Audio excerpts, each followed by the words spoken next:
Welcome in, everyone, to a special edition of The Second Chances, coming straight from the theater in the summer courts, but we'll get to that in just a second, because first, our thank yous, starting with Critical Role, who created the beautiful and wonderful world of Exandria that we all get to play in, as well as to all the artists whose music we use here on the stream. Reliquary Records, Dungeon Glitch, Critical Role, Hunter Rogertson, and Borislav Slavov. Go look all of them up. They have tons of amazing music that is perfect for creating sort of mood and atmosphere for your own tabletop RPG games. So last time, the second chances have been... I hesitate to use the word relax, but... Yeah. Maybe the first night, nothing else after that. but it's definitely been... I don't think it's been as intense as it was when you were in the Pallid Grove. But they've been spending the past, I think, 2-ish days in the Feywild. Corey's family got word of where she was. Funnily enough, none of you have asked how they found out yet, which I thought was interesting. But you've been hanging out with the Summer Court, Queen Titania, King Oberon, Corey's big sister and big brother, as well as a weird ball-shaped leprechaun. And Hermia was also reunited with her real father. And if you're thinking she didn't know her real father, she didn't know that she didn't know either. So it has been a time in the Feywild. Rosalind was even nice enough to invite Ceres and Corinth. Hermia and Zana got up to some hijinks stealing from the royal treasury. And a large feast was had in honor of Corey returning home to her family, to her people. And she even got her mom to open a portal to Faye's house in the Prime Material Plane so that Faye could come to the dinner and watch the performance as well. And where we left off, all of you were descending down through this opening in the bottom of the court floor, which above even the court, there were hundreds of Fae who were about to watch this performance, who even watched just the feast and watched you all eat and everything, which was really kind of weird. Yeah. And you're being told that this is also being broadcast via sort of illusion magic to everyone in the Summer Court who would want to watch. As you all descend down into the theater, you all kind of went through some changes as well. Leo somehow became even older and he was dressed like a grandma, basically. Zealous, Hermia, and Maeve all began to sort of grow fur and snouts and tails and seem sort of werewolfish in form. Zealous, twice as big as everybody else. Zana didn't really change much at all. Rosalind had a red cape and cloak that appeared before her, and Corey is there just as Corey's self. So as all of you are now standing, you look around and you're in a forest. There's a clearing with a small cottage. You see that there's smoke coming from it. There's a path leading out of the clearing into the woods. See, there's some piled up, wood that was chopped down perhaps for winter. And you're all standing here in a circle now, and when you look up, though it is the night sky, you can somehow kind of see through it almost, like there's an opacity to it, and can see everyone above that is gathered around all of those who are sitting at the dinner, and then further up the audience beyond there. So Amphitheater. Essentially, yeah. It's a magical illusionary amphitheater. So you have some time to talk and prepare. If you would like to, allow me to once again give you some instructions or directions on exactly how this is going to work. Important question. Is Yes. Luster with me or is he watching? Is he in the audience? You know You what? tell me. I think that Luster is up watching. He's sitting next to Faye, and she's giving him scritches. Yeah, I figured. Fair enough. Where's my thing at?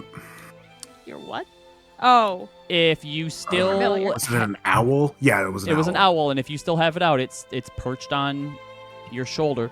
It also has you're wearing like the tiny little grandma spectacles. This thing also has on the tiny little grandma spectacles. Yeah. I That's love awesome. it. You stop being a spoil sport. Ooh. So, Ooh. I am going to be keeping track of your score. Everything that happens each round, based on how well you do, how well you either keep up the performance, how much you're sort of dedicated to it, I will call for rolls when necessary, will affect the score. And there are certain thresholds you have to get to for a satisfactory performance, a decent showing, a good show, an impressive show, and show of the millennium. All right. God. Depending on how well you do, will determine what rewards you get. And so long as you don't do bad, You'll get something. nothing ill should come of it. Okay. Cool. Do we have... Is humor encouraged? Yeah, whatever you think the Fae is going to find entertaining. So, without further ado, second chances, our narrator. You have a few moments to prepare if you'd like to talk about sort of how it begins or how it starts, but otherwise, the show floor is yours. Alrighty. My back hurts. You're doing great, Leo. You're already perfectly in character. So I guess, Leo, your first scene will be with the wolf when it comes to eat you. Yeah, I think it starts with Red Riding Hood. Red Riding Hood and the wolf, yeah. So that would be me and Zealous are first. Although Zealous, you might have your wolf cronies with you to start. Do you want your cronies with you? Yes. Okay. Do we get to talk or do we just make growling sounds? You can talk. Oh, I'm talking. No, you know what? It's up to you. Well, I was actually asking what people or Corey think would be better. Oh, fair enough. That's fair enough. I mean, it's the Feywild. Everything seems to talk here. I think they would expect you to talk. As Even the big plants bad are wolf, I want intelligent. you to make a growl noise first and then translate into common. Do my best. Okay, fair enough. And then Zana, you come in for the big save at the end. She just nods and walks off into the woods. She's also very in character. Okay, What? great. It doesn't take much for her. What? Sorry, Corey, what was that? Come back from the lead. I You're cannot kind understand of what Corey's saying. breaking up a little bit. You're sucking.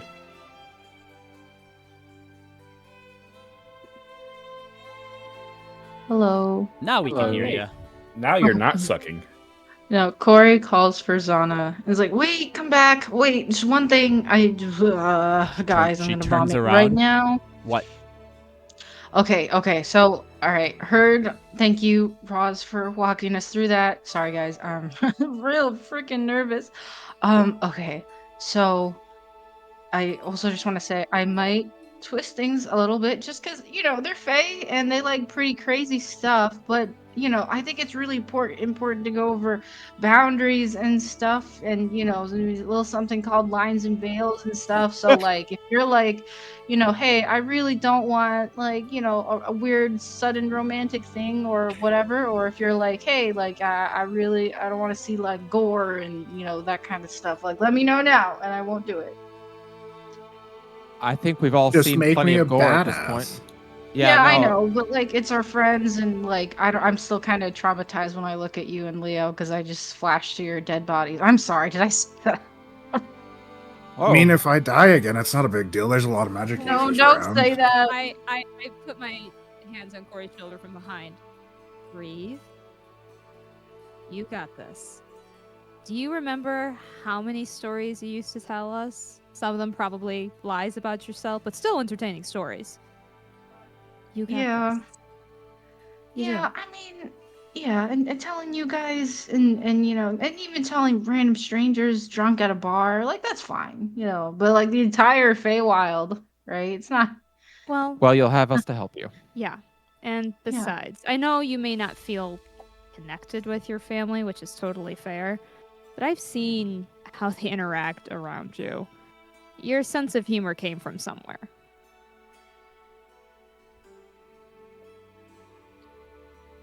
Yeah. Saying that I think they'll connect with you more than you think. Okay. Okay, well, everyone break a leg. Not literally. Well, maybe literally. We'll see how it goes. You want people to, Yeah. bow to curtsy before you, or they break the leg, meaning bend the leg. Term comes from. Oh. Zealous's knee bends inward. Not like that. Leo just falls over like an old person. All right, places, everyone. All right. Hermie and I are following you, Zealous. What do we call you, Alpha? No, that's weird. Is there a hut with a bed that I'm supposed to get in? Yeah, there's a cabin you can head over into. So you head over Oh. towards the cabin and you open it up, and it's very modest. Like it's maybe 30 to 40 feet wide. But like there's a bed over in the corner. There's like a cooking area with like a table, and then sort of like a little common area in here as well. But yeah, you hobble on over and crawl into bed. All right. Roz will take her spot for the start of the show. All right, so you head over to the Kind of like the entry to this. entry into the area, opening. yeah. Yep. Yep. hmm The wolf pack will hide in the forest. Dun dun dun. So the wolf pack is in the forest. What about you, Zealous? Are you going in the forest as well? Yeah. Yeah. Everyone. Part of the pack. Yeah. All The right, pack hunts together. you got it. Okay.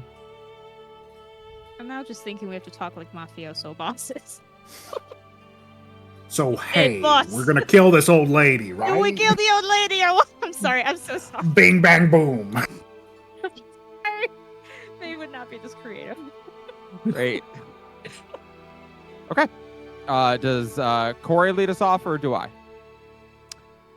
You should probably start with the narrator, sort of setting the story up. Once upon a time. All right, narrator, take it away. Okay. I think Corey will gonna cast I'm gonna cast Major Image, and hopefully it's like projected very like larger than maybe the spell's normally capable of, into the typical a golden storybook on a pedestal that slowly begins to open, and then you see the title of the play, which is Little Red Riding Roz. And Corey in their mind is like, oh God, I gotta pull out a really good voice. Like, what do I go for? Do I go for like Morgan Freeman? Do I go for Meryl Streep? Like, how do I do this? And then I think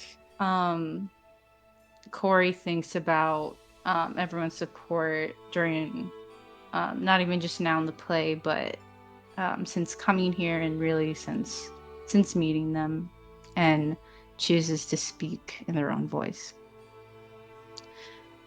and goes, once upon a time, there was a young girl named Little Red Roz.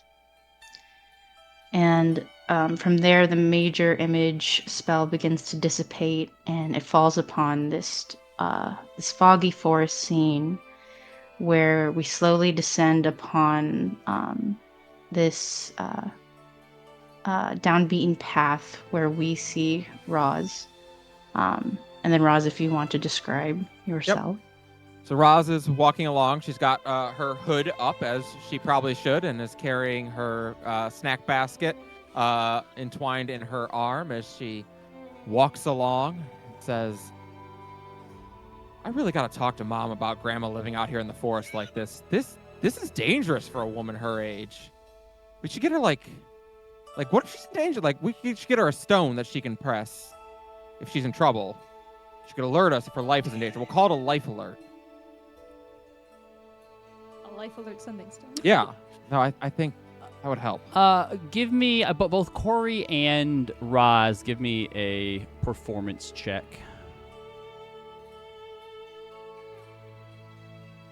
25. Oh my god, twins! 25. Not bad. All right, continue. From Roz. the bushes, you hear. It's pretty ironic that you want to be giving a life alert to someone else who doesn't need it as much as you. Corey will then use major image to make the skies, what were once blue and peaceful, to turn into this ominous red as the wolf's voice echoes out. Roz jumps and draws Radiant Sister. Make a howl sound. Yeah. Who goes there? Show yourself, knave.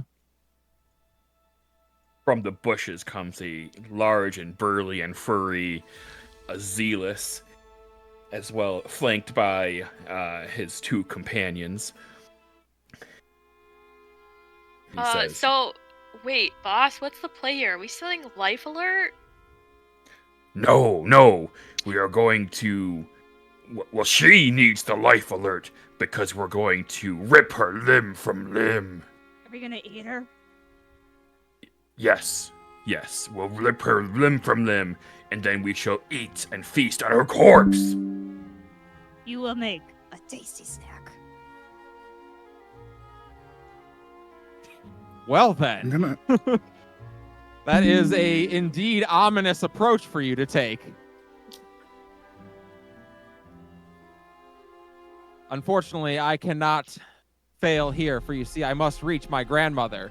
She's being hassled by a homeowners association over some pride flags she's been hanging lately. I have to go break some Karen's nose and give her these treats that my mother made.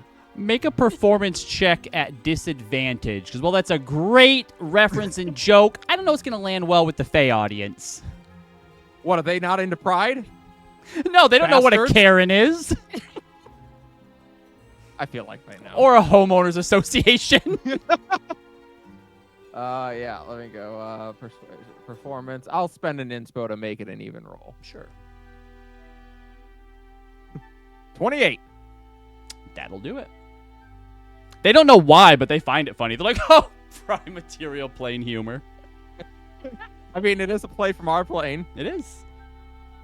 Oh, well, in that case, please, by all means, continue on forward. Well, and people say that negotiating with wolves can be a treacherous task. You are all quite open-minded, actually. That was a blunder! Psych! And, Zealous is going to leap at Little Res Riding Hood. Oh, okay. All right. Make an Deception. attack roll. Deception. Yeah, go ahead and make it. Go ahead and make an attack roll then. That was my fault. I forgot we don't attack. Our as far as like initiative order goes, by the way, it's a pretty fluid thing, so long as Yeah. everybody goes before somebody else goes. Oh yeah, I bet that hits. Yeah, 28 does hit, actually. I would be using Primal Savagery, not the Thorn Whip, so I'll roll that damage. They're both the same, of course. Oh, sorry, that's a disadvantage. You have to make that attack. I have Red Hood. Oh, yep. Uh-oh, a 21. A 21 does not hit. As she bashes you away with her shield.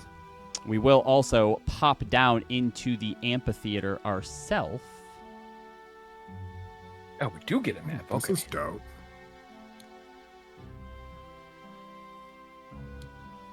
One little thing, could you put Owl on the map too? No, because I don't have one. We'll just make a mini Leo. Fair. I guess that's reasonable. Sorry, I'm just fixing your cam, Robbie. Did my cam do something? Whoops. as it always moves for you, so too does it always move for me. I don't know what that means, but sorry. It was out of position. Oh, gotcha.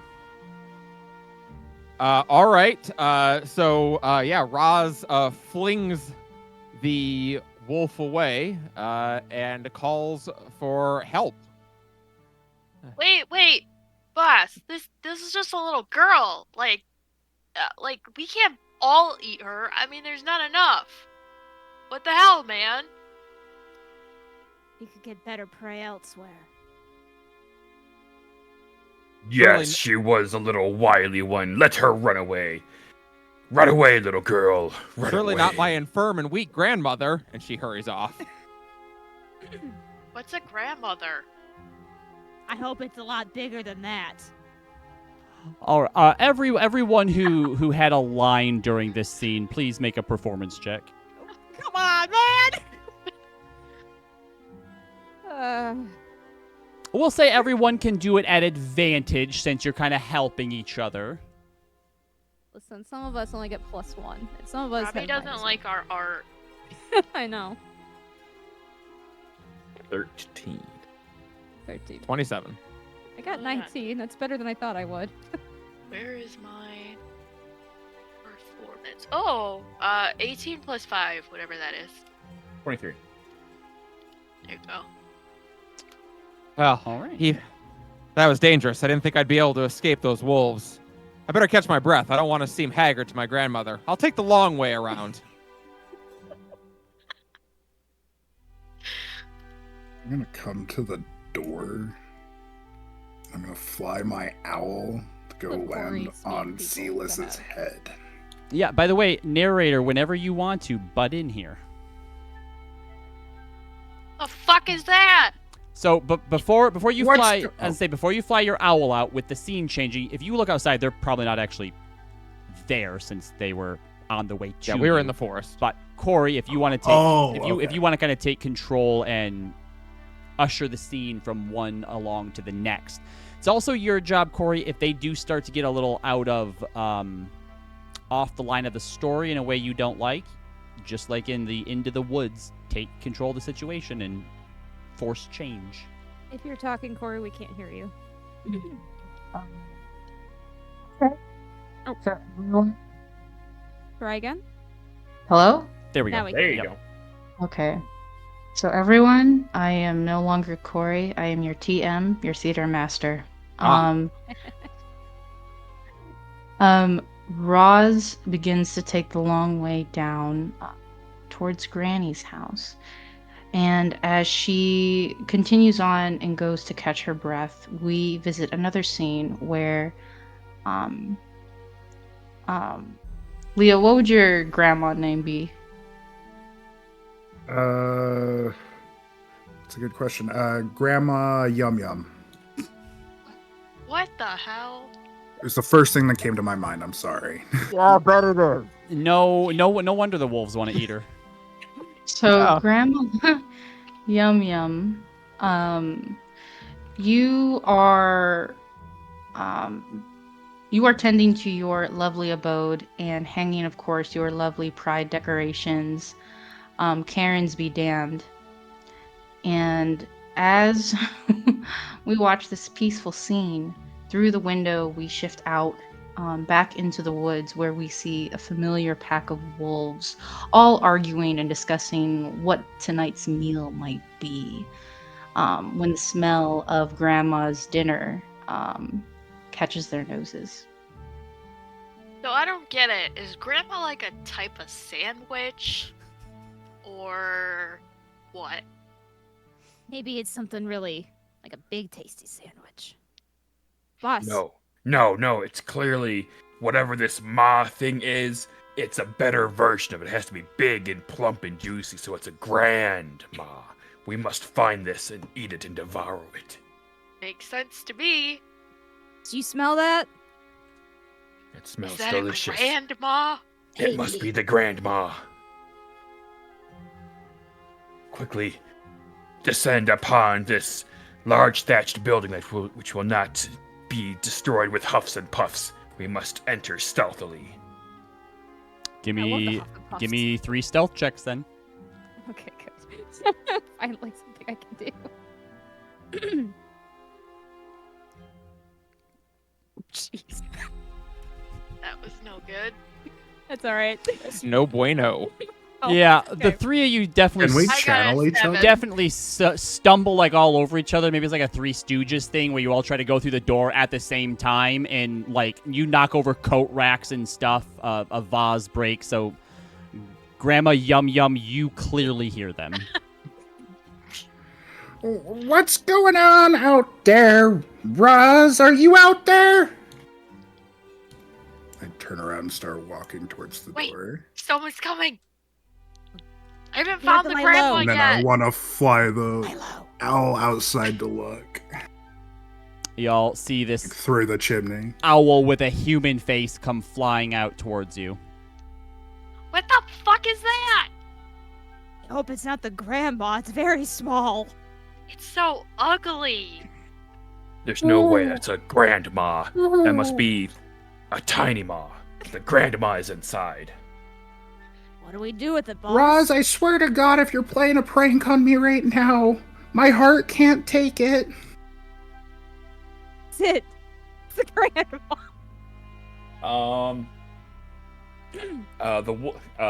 Zealous is just going to kind of like reach out and like throw like a vine whip at the floating owl. Oh Try yeah, to yeah. Go grab ahead, it make an attack roll. At the tiny maw. at the tiny maw. 26. Oh yeah, that That hits. fucking hits. This thing does not have a lot of HP. So as you vine whip out and hit this thing with your vine whip, before you can even pull it back to you, it just kind of explodes into a little ball of like gore and viscera. Damn. Gross. Yum Yum Junior, what happened to you? A fresh kill. You can have that Let us one. enter that the looks abode. disgusting. Didn't even get any food out of that one. Barely as many meat. No, trust me. There is the grand maw who shall have plenty of meat for us. That was only the tiny maw. Better be a Trust you with my sandwich, life, though. boss. Yes. Enter, and we shall feast. Corey, would you like to narrate them entering and what the grandma sees? God, now I can't not hear that when I say it. Yes, I'm going to cast Hideous Laughter to almost create this echoing effect of the growls and chuckles of the wolf pack as they begin to encroach upon the home. And with a crack and a thud, the big bad wolf crushes down the front door to Grandma Yum Yum's horror and surprise. I just got that fixed last week. Where's the grandma? Corey, give me a performance here. check, please.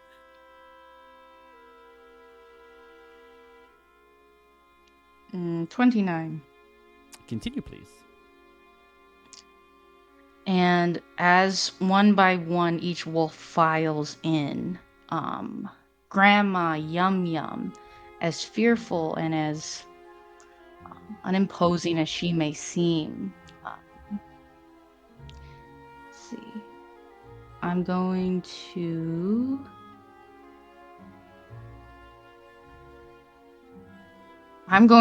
modify memory.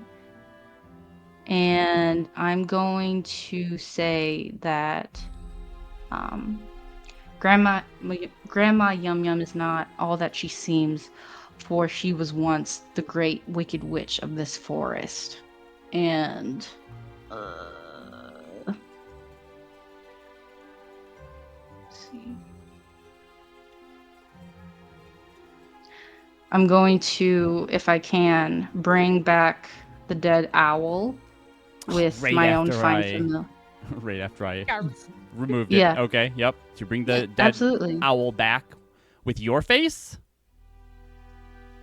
Or does it still have Well, my Leo's face can be face? Whoever. No, it has Leo's face. Okay, so it's Leo's face. All right. And it reappears on Leo's shoulder. Womp.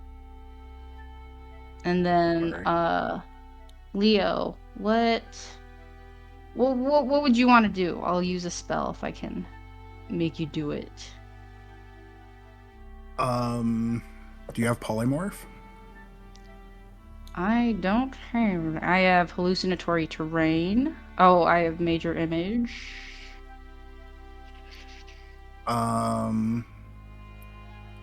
Leo would probably have you turn the owl into something bigger.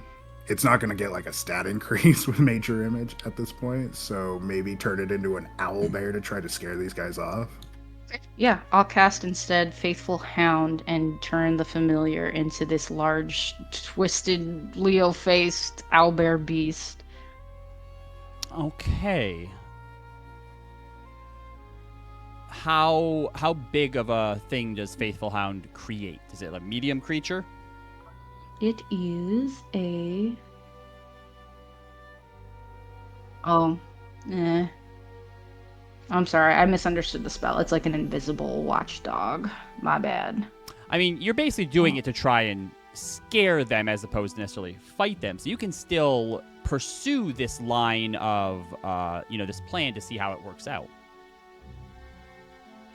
It doesn't say, but I'm assuming at least a medium, right? Yeah, 'Cause it's a probably. hound. Yep. So, Wolfpack, you watch as this owl morphs into like this dark sort of hellhound, and Grandma, her skin turns green, her nose elongates, and she lets out. Give us a wicked cackle, Leo. As you recognize the Wicked Witch of the Woods. Corey, give me a deception check, and Wolfpack, give me investigation or insight. Spend against bow. 22 for insight. 25. Oh, jeez. 25. Ooh. I got. Hold on, I can't do math. What is 13 plus 8? 21. There we go. You got a 38? No. 21. 28. Oh, okay. 21. Now I'm confused. 13 plus 8, right? Yes. All right. Yes. So the small members of the wolf pack are a bit put off by this weird abomination and evil witch, but Big Bad Wolf, you've been around a time or two, and you know a ruse when you see one. Oh God, they both got uglier. That's not very nice to say to your elders, little one. We do. Stand fast, my pact. Remember, how do wolves eat their food? They wolf it down! And Zeus is going to jump and attack the shadowy. I prefer chewing my food normally, boss. Ah! Got nothing to say to that. I'll jump and attack the shadowy dog. Yep, go ahead and make an attack roll. Everyone else involved in the scene, make performance checks for me, please. Oh, man. 25. Yeah, you swipe through the shadowy dog, and again, it explodes in a ball of gore and viscera. Are you kidding me? All right, 3, even with inspo. I'm gonna spend it, though. Ooh. Nat 20, so Ooh, 25. Nat 20s are good. All right, so narrator, the invisible dog has exploded, and it's probably time for a scene change back to Little Red Riding Hood. So would you like to describe what the wolves do with Grandma in the meantime? Despite Grandma Yum Yum's best efforts, and even with her faithful owl hound, she is bested by the wolves, and with one big gulp, the big bad wolf swallows her whole. You'll regret this. Wait, I thought we were gonna share. I mean, not that I wanted to eat that, but It's the thought that Just betrayed counts.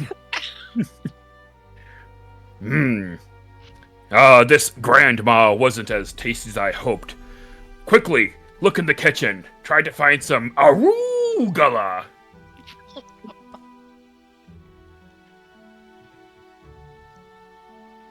And then the wolves remember that there's not only one person in these woods, but another. And they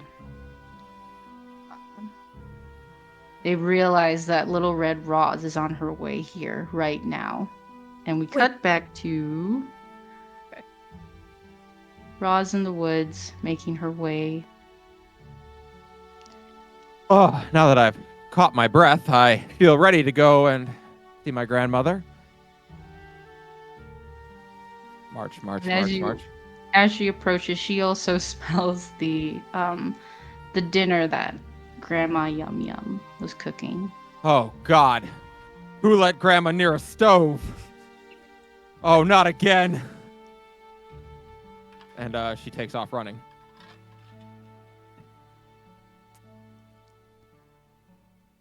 Grandma! We've told you once, we've told you 1,000 times, you're not okay to use the stove right now. And hearing little Roz shout out from the outside, the wolves inside panic and realize that Roz is right outside the door. Wait, One of them... How do you turn off the stove? Oh God! And incidentally, the stove just turns on full blast. No, just press the pause button. This is a stove, not a TV. Boss, you're And it's at this moment that one of them realizes that if they lure Roz in by pretending to be Grandma Yum Yum, they can have one more meal. Boss, I just had the greatest idea. What is it? If we...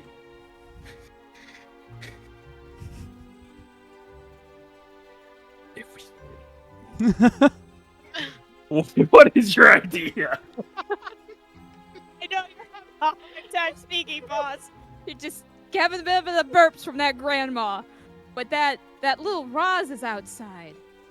Maybe if we invite her in and then blow this house down on her.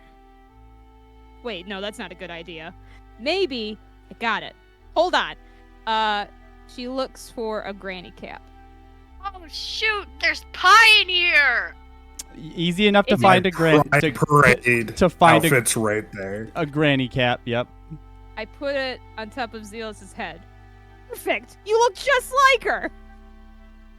Oh, God, I hope she wasn't baking. The special ingredients she puts in her brownies. We've gotten so many warnings. Excellent. Guys, boss, this food tastes kind of weird. It doesn't taste right.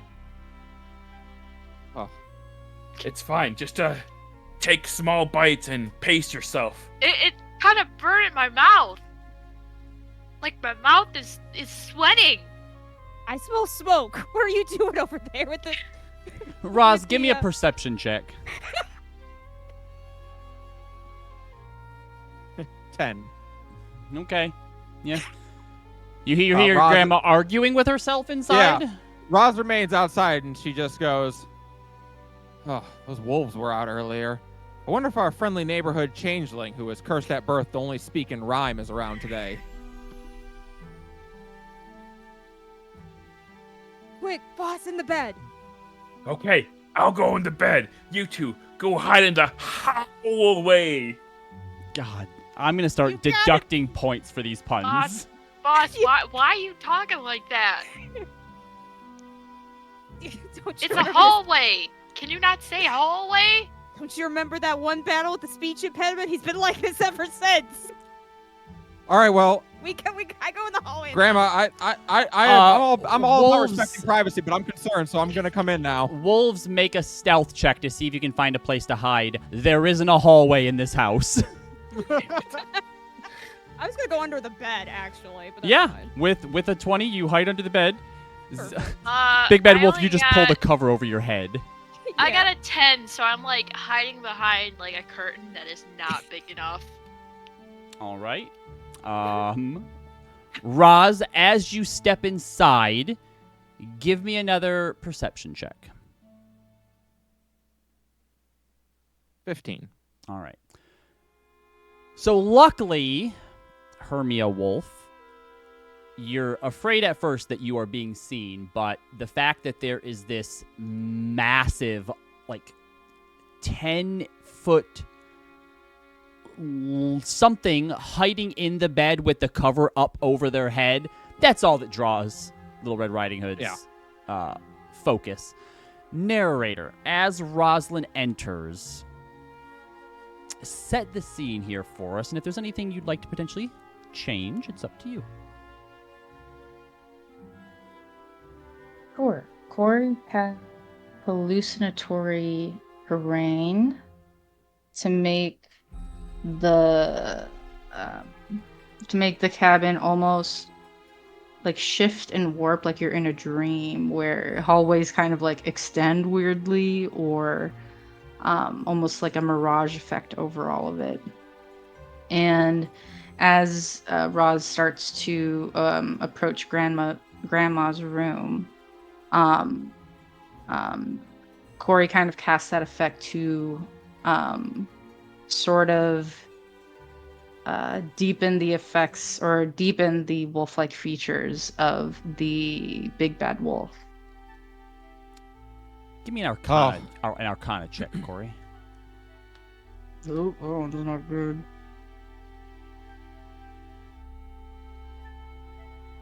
Okay, 21. 21? That's more than enough. Yeah. No, it comes off to great effect and gives like this sort of like The Shining, like, you know, when you're in like hallway scenes for like The Shining, like as Rosalind's like walking up to the door, like everyone can tell like something's about to go down, something's really wrong here. But Rosalind, you open the door and see something hiding under the covers. Oh, Grandma, I gotta tell you, this neighborhood's going to hell in a handbasket.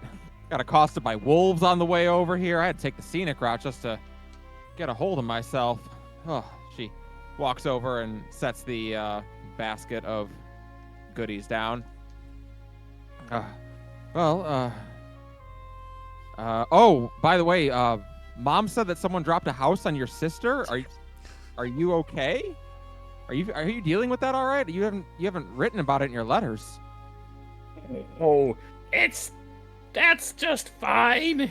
I never liked her anyway. Yeah, Mom said Aunt Delilah's a bit of a bitch, so I get it. Walks over. Come on, it's dark as all heck in here. You should get some sunlight on you. And she flips the cover down a bit. Whoa! Grandma, your cataracts must be getting terrible because your eyes are huge. All the better to see you with. I guess. Are you sure? I mean, your prescription's probably going up a bit. And where's your hearing aid? Your ears, did it fall out? They're huge. Oh, yes, my ears are huge, are just the better to see you with. My dear?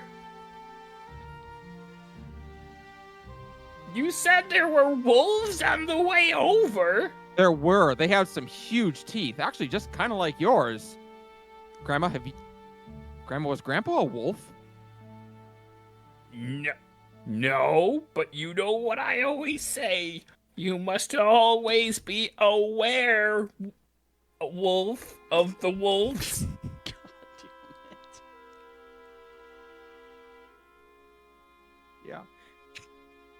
Yeah, you do say that, Grandma. A disturbing amount. It was on my birthday card last year.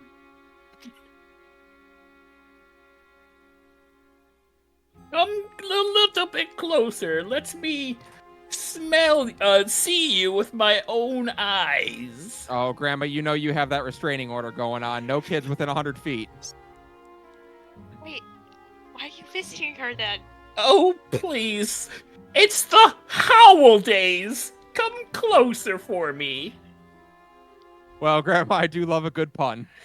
She approaches. Gonna bite her. Yeah, okay. Go Not ahead and even bite give her. your famous line, just gonna bite her. Yeah, make the attack roll. Make it an advantage. Nice.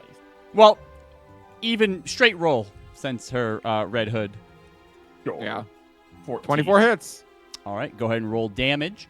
And as the bite happens, Corey, would you like to narrate any changes before we roll for official initiative? Don't forget about your no. extra damage that you do as the big bad wolf.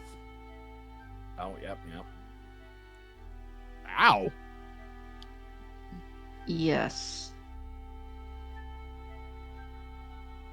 So I'm gonna say that when the wolves were messing in the kitchen and they thought they turned it off, they actually made the flame grow larger and larger, and I cast Fireball.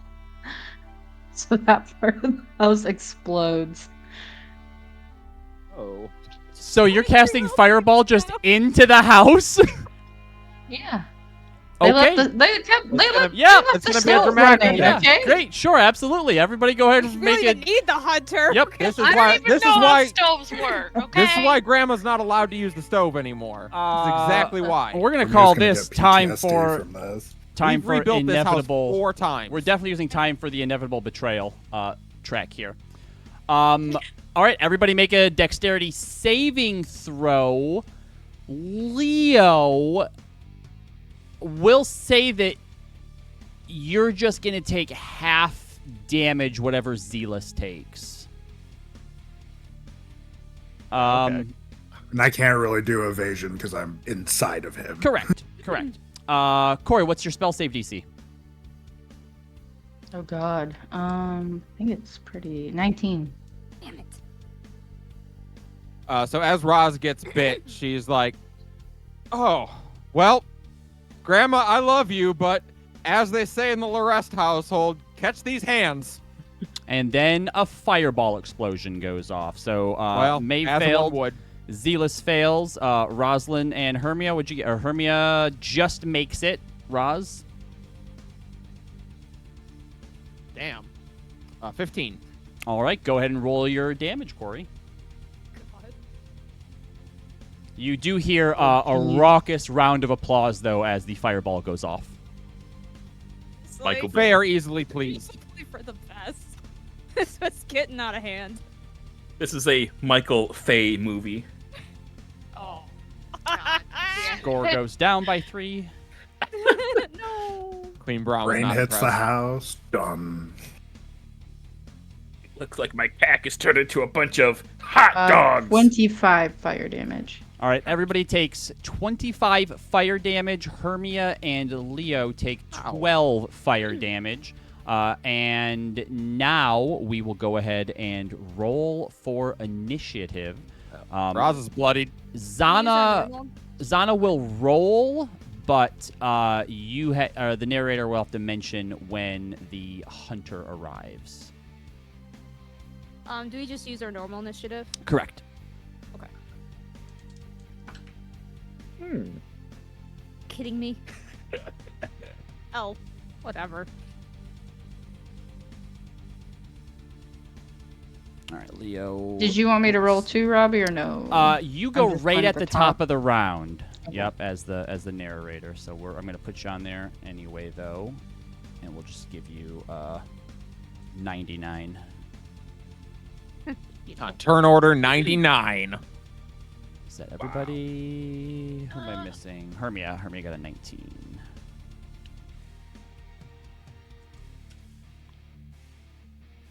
All right, so at the top of the round, Corey, you get your own turn, but you also get the lair action, which is using your narrative powers in whatever way you would like to. So, for example, Okay. maybe, Leo, I will say this, or sorry, not Leo, Zealous, since you took over 20 damage, that probably causes you to vomit Grandma up using normal swallow rules. Oh. Gross. house. Yeah, what took you so long, Roz? Grandma, we have talked about having strange men over. He looked nice. Thanks, Grandma. All right, Corey. Nope, the music cut out. I will fix the music. Go ahead and start with your narrative lair action.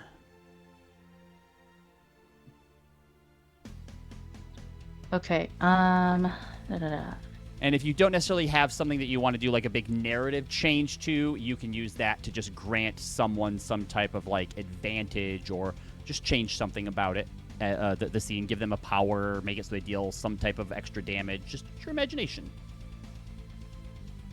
Yeah, I'm gonna. Who rolled the lowest? That would be Big Bad Wolf and Maeve the Wolf both rolled 6. You both rolled 6. Okay. I'll save that for later. But yeah, so in the big explosion, I'm going to.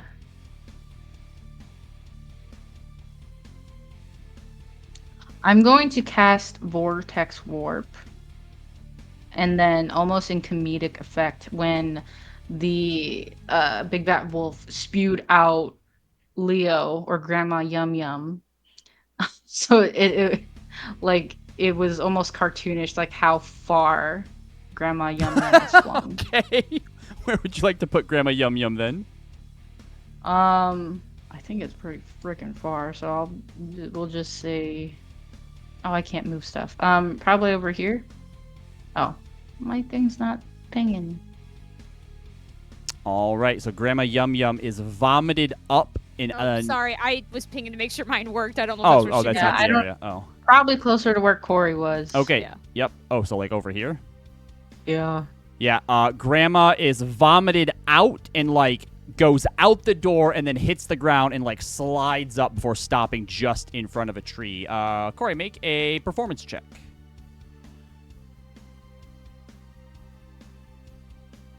Grandma, no! You didn't even That's- swallow her, boss. That's a natural 20 for 30 total. Yeah, you hear once again up above you, just raucous, like belly laughs coming from the crowd.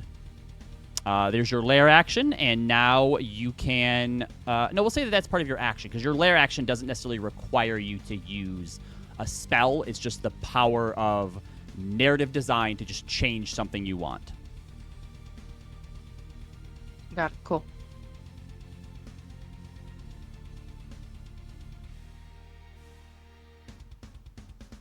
End of your turn, then, Corey. Oh yeah, sorry. Yeah, I said cool. All right, Leo, it is up. It is your turn now. Remember, as Grandma, you are old and crotchety. I forget what I called it, but I think you have half movement speed. I have half movement. Am I prone right now? You are prone, yeah. I'm gonna hobble up Yep. as good as I can. So you and have I'm gonna take 5 feet of movement. Yep. All right, cool. There's your movement. Good luck. You do still have action and a bonus luck. action. You are still a rogue. Oh. So I can dash them. Yep. so You still have all of 15. your usual abilities and stuff like that. Can I dash on a bonus action and an action? on Yeah, the same as a turn? rogue, you sure can. Then I can get to the front door. Okay. You didn't get rid of me yet. All right. Zana leans out from behind a tree. Should I come in yet, or do you want me to wait longer? Not yet. Not yet. Okay, sorry. She ducks back behind the tree. Hermia, your turn. By the way, Zana did just lose you all a point on your performance for that. I say to Zana in her head, if you need to ask questions, say it in our freaking heads. We have this ability for a reason. Is the house still on fire? I think. No. Narrator, is the house on fire and dealing continual damage? Oh God. Yeah. Heck Fuck. yeah. Sure is. Oh God. All right. How much damage do you want it to be dealing?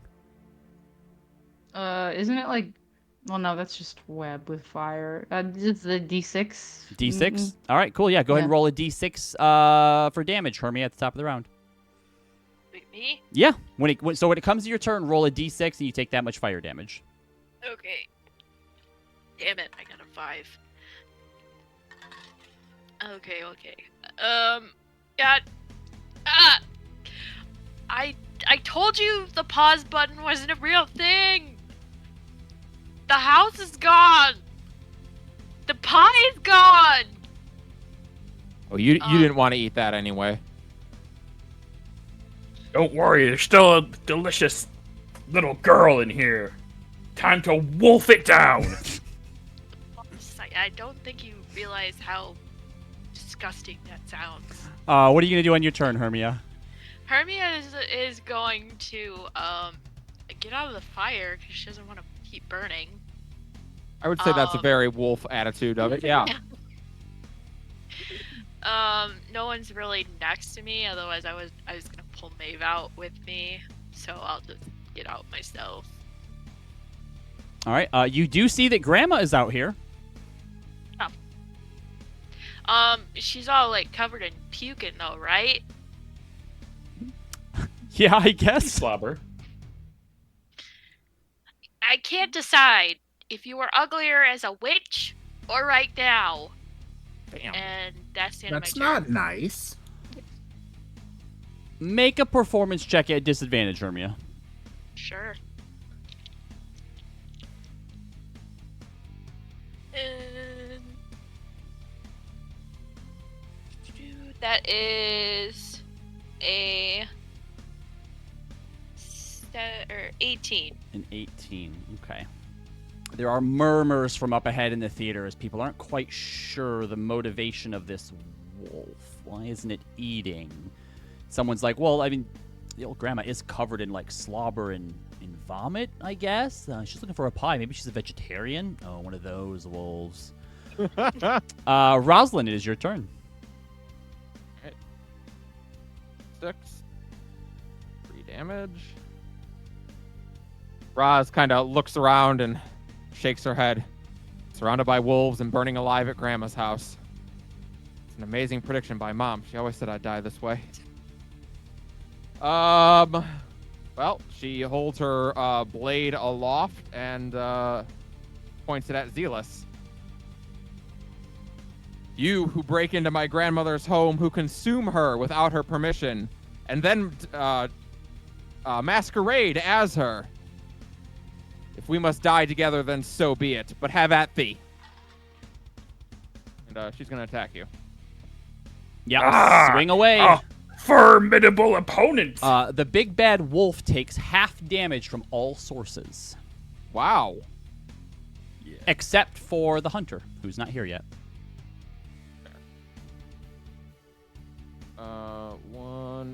2d8 plus an additional. I guess Zealous is a what? Zealous, you consider it a construct or a humanoid? Humanoid. 2d8. Plus 9 damage. 30 damage, Zealous. Reduced 15. to half. Yep, 15. Huh. Well, The crowd does cheer though. yeah, they're into the fighting. Yep. All right. You suddenly get the idea, like they kind of start to go wild that this is probably really what the Fae Theater is all about. Yeah, got it. She'll attack again then. Mm-hmm. Oof. Yeah, the second one. So even as she misses, she is going to try to make it look dramatic as she misses, like letting herself be caught off guard as if the wolf has bested her. Okay, go ahead and make a performance check then. Yeah. 17. Okay. No points lost, but no points gained either. You couldn't possibly defeat me, little girl. Oh my gosh. Then I shall die trying. That's my turn. All right, Maeve, it is your turn. D6 and God. fire damage. Yep. Maeve right now is like, hey guys, this fire's kind of serious. So think. All right, she was gonna try to get Zealous out of there, but they're engaged in a fight, so she's not gonna ruin that for them. So I think instead, can she like try to make a bigger hole where the door is, so like it's like a wider hole to like as like an escape route? Does that make sense? Yeah, the door. Yeah, the door is easy enough to go in and out of. No problem. Okay. Well, I guess I was. She wants to blow a hole in the wall because Yeah. that'll be cool. Yeah. If that's what you want to do, yeah, absolutely, go for it. Okay. What kind of do you want me to just do like a attack roll, like the +9 pack tactics thing, or? Do you have anything in particular you're trying to do, or are you just trying to like Kool-Aid man it?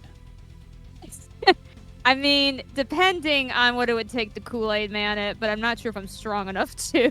Why don't you go ahead You're a and make an athletics check at advantage for me. Good. You are in wolf mode.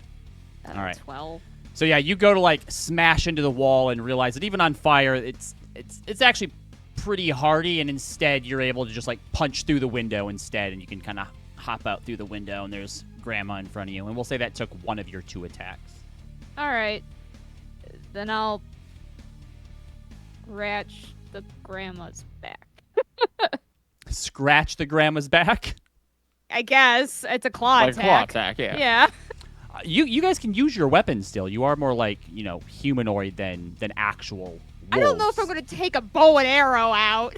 Okay, then go ahead and just roll a Pick d20. one arrow. Add your strength to it. All right. Well, it says here you can make a bite attack as a bonus action, +9 to hit. Or is it? Oh, so that's different. Okay, that's my Hold bad. on, was that one of the things that I? Yeah. Oh, sorry. Yep. Nope, you're right. You can. Yeah. So go ahead and d20 +9 then. Yep. Sorry.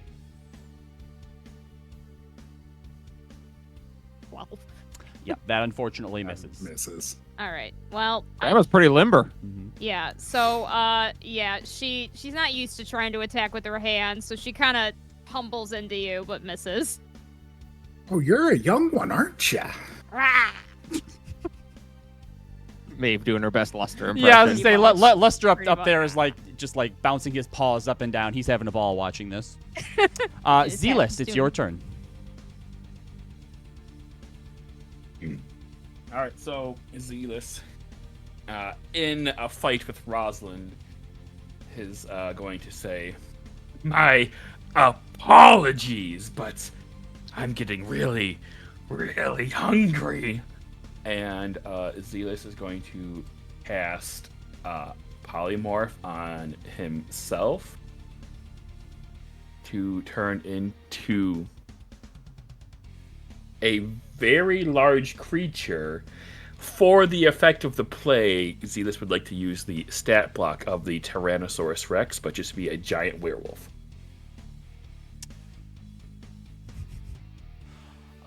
All right. Narrator, I'm gonna leave this one up to you. Okay, wait, what's happening? Zealous wants to polymorph himself into essentially a Tyrannosaurus Rex, but is just a bigger, big bad wolf. A super, really big bad wolf. Yeah, I'll allow Yeah. it. Nice. The community meme. I'll allow it.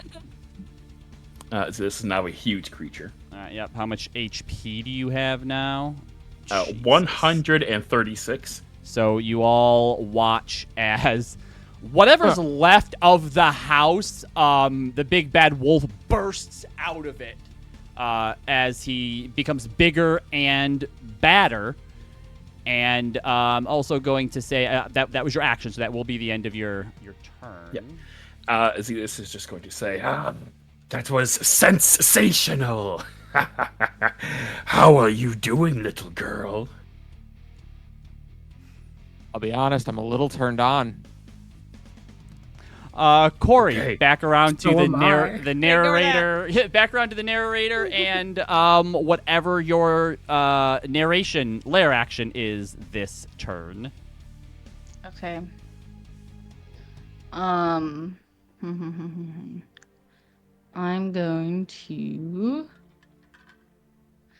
going to narrate. Let's see. A challenger approaches from the wood, a hunter with a gun. Cursed with a scowl, a tongue twisted in only rhyme. Beware now, wolves, because now you must run. And, Zana here reluctantly walks out from behind the tree, shooting daggers at you. Says, I hate this so much. You trying to give me such a performance crutch. And then flips you off, gives you the finger. And if I can also do, since I didn't change anything huge, I'm going to cast haste on Zana. Oh, you got it. Well. All right. I will say that none of that really counted as your lair action. If there's something about like motivations or plot or something you'd like to change. Okay, yeah. I think. And I will also say, for anyone who maybe finds themselves not being picked by the narrator for cool things, like you can see Corey, you can see the narrator. The narrator is a character here as well. So if for whatever reason you decided you wanted to fight the narrator too, you could. Oh my God! Let's break the meta. Let's break the. The meta has been broken, I assure you. Sure. Then as my lair action, I'm gonna.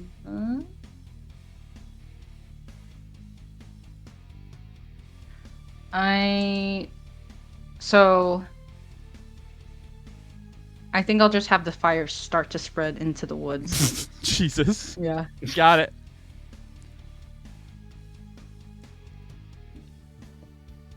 Yeah, and it'll start to catch on, and it just creates this like hellish, like fiery fucking blaze background to like an anime boss fight. All right. Back around to Grandma's turn. All right. Instead of like hunching over, Grandma Yum Yum starts like rolling her shoulders, starts pulling out her daggers. It's time to get serious. And I cast Dimension Door about 20 feet above Zealous. Okay. I want to come down like Link with both of my daggers into his head. Yeah, you got it. All right, so first give me a performance check. No, actually no, we're just going to base it on how well you do. So give me an acrobatics check. 16 plus 5, so 21. Yeah, that's more than enough. So go ahead and make your 2 attacks at advantage, which means you do get sneak attack.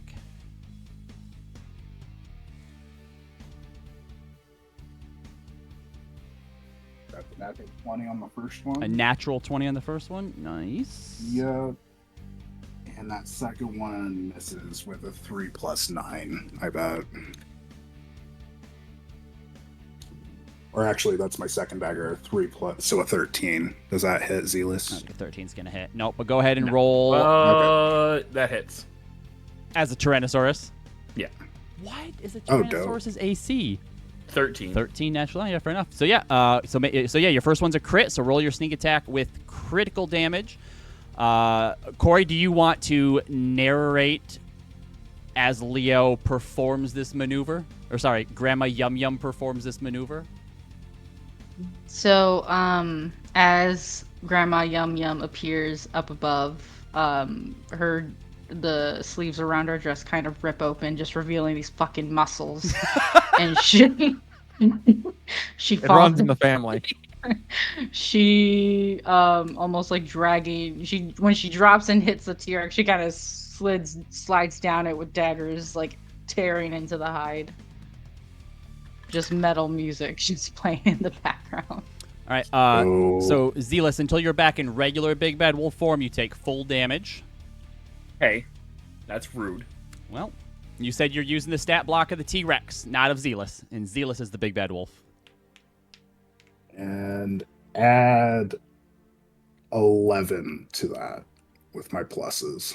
So all of those numbers. That's all that 11. damage. Okay, well, Zealous is no longer in Tyrannosaurus form because... Wait, what? Oh, concentration. Concentration. Well, if you can roll a natural 20, you beat. Or did you roll already in? No, I mean... Okay. Yeah. So a natural 20 will keep you in Tyrannosaurus form. Yeah. Close. Yep, that's not going to do it. Just one number off. Just need a 0. Yeah. Grandma, truly our best kept secret that you're actually the greatest fighter in the family, I don't like to brag. and yet you do so frequently. You also, Grandma, take 4 fire damage. That's fine. We'll have to rebuild your house once again. Anything else, Leo? Sorry, Grandma. That's it. All right, the hunter is going to come over here and position herself to be able to shoot through the front door at the big bad wolf. And as she levies, I think her thing is just she deals regular damage. She will use a grit, and she will. Oh, there it is. Aim bad news at the big bad wolf and say, "Your days here are numbered, wolf. You'll never huff or puff again. Take this bullet to the head and be gone." Guys, I suck at rhyming. Yeah, that didn't rhyme at all. Very poor tempo. Shit, that might miss. 20. No, that would be 17 to hit. That's a miss. All right, it misses. Corey says you have an extra action. I don't know what that's from. Hasted. Oh, right, for haste. Yep. All right. So she will have to use one of her attack actions to reload, and then fires again with grit. Sorry, 20. That would have been a 22. I didn't use sharp. I didn't say sharpshooter. Would a 22 of hit? That will hit then. All right. So she deals on the first shot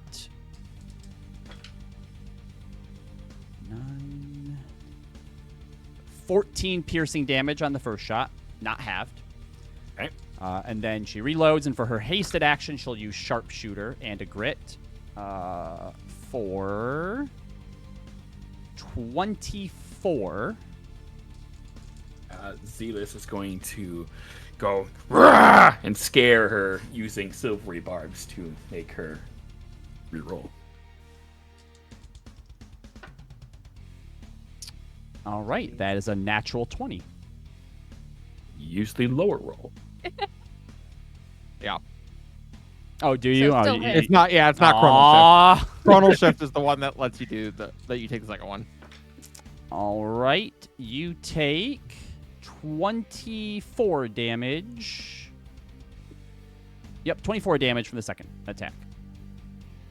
Okay, I'll give Hermia an advantage and say, My pack, protect me! Destroy that very poorly rhyming creature.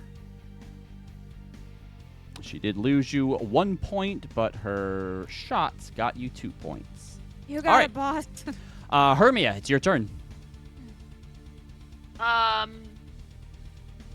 Okay. You got it, boss. Her rhyming was terrible, so it's only right that I should kick her ass. Hell yeah. This. Hermia will, I guess, like, run up to Zana. Do Yep. I have to use the... No, you Sorry. can use Foamir. Okay, yeah, I'm gonna use my sword, because this is a made-up play, and wolves use swords now. Hell yeah. You hear from up in the audience, your dad. Hell yeah! That's a... Do I have to... Do I attack at disadvantage because she has haste, or no? No, it I'm just, not sure it how just, that it works. just He just adds gets it- +2 to her armor class. Okay, Yeah, I got so a nat 20 Yeah, on go the first one. go ahead and deal damage. Did you want to do anything special with that? Can I say I bonus action hex on her? as I ran up to her. Sure. And then my second attack. You gonna put an Eldritch Smite in there? Yeah. Okay, so I got a 20 and a 19. God.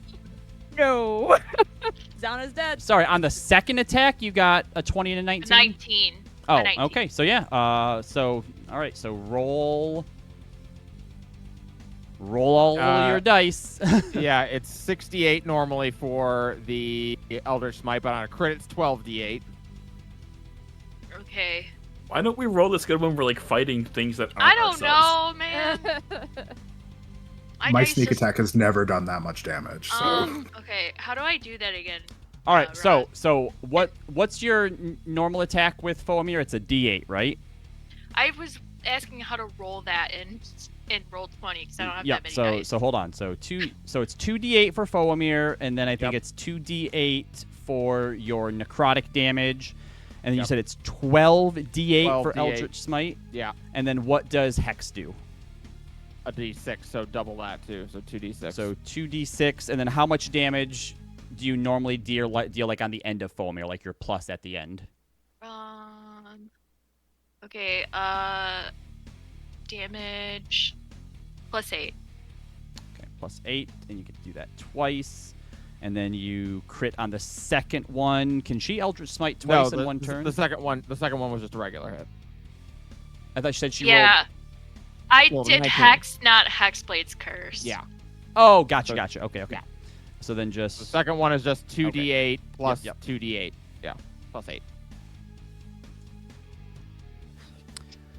So you deal 94 damage to the hunter. And yeah, as you slash through with Foamir, as you sort of pull it away from her, this plume of necrotic energy passes through, and you watch as her already pale skin kind of turns gray and almost stone-like, and black veins appear all across her body as she staggers back, almost falls to her knees, and you see this apparition of herself, like her soul almost being pulled almost out of her through Foamir, and you have to stop yourself at the last second. Oh shit. I gotta run. Holy shit, that was terrifying. How did the audience react to that? Oh, they are losing it up there. In her head, Hermia's gonna be like to Zana, oh my god, I'm so sorry, I didn't mean to almost kill you for real. Please don't kill me later in my sleep. She's still kind of catching herself right now. Rosalind, back around to you.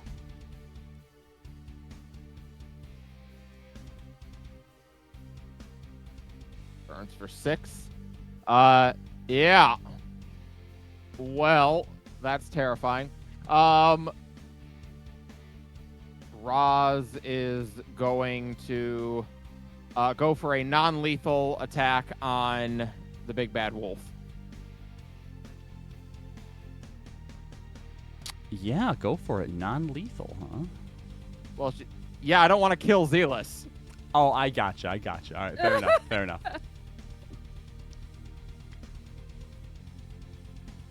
16. Zealous is a 16 hit. That's a miss.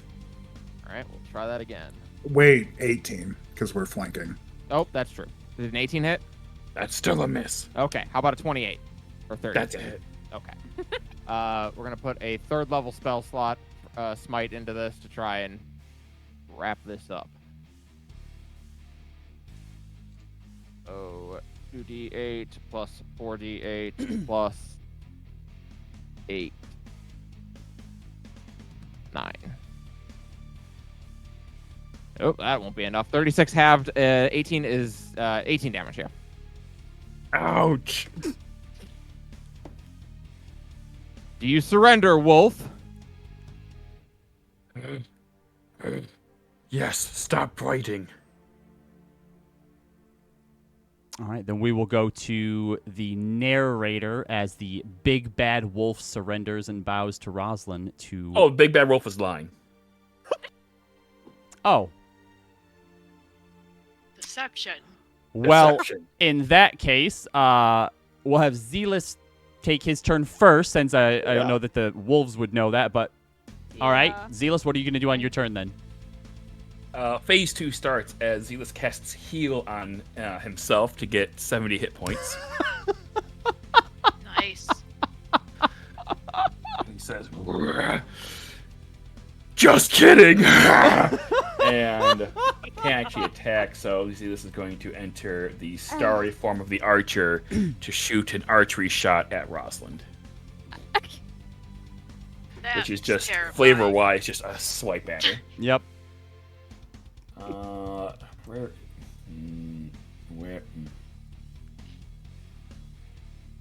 And then Maeve, it'll be your turn. As you see your boss say, "Yes, I surrender." Psych! Here it is. At first she was relieved because she was like, okay, Zana will be okay, but now she's like, fuck. I gotta kill my girlfriend. To hit you, Roz? Yeah, that 28 hits, yeah. Okay. I will say the audience did really like your deception. Ow. 25 damage. 25. Ow. All right, well, Roz doesn't look so good. Maeve, what is the wolf pack doing? I also take fire damage. Yep, 1d6. Okay. And then Corey will be back around to the narrator. After Maeve. We are really- feasting well tonight, my pack. The idea I have is interesting, but I do not have the performance check to pull it off. It- Borrow Rosalind's. It might not necessarily require a straight performance to pull it off, so what would you like to do? I'm thinking of using thaumaturgy to essentially make either like a sound of more wolves coming, or the other thought I had was to make it sound like a gunshot to pretend that she was shot. Maeve is going to pretend that she was shot. Yeah.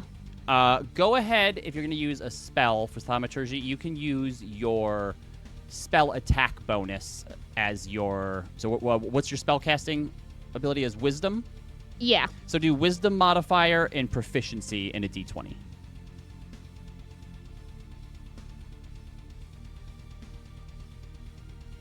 I'm gonna inspo that. Mhm.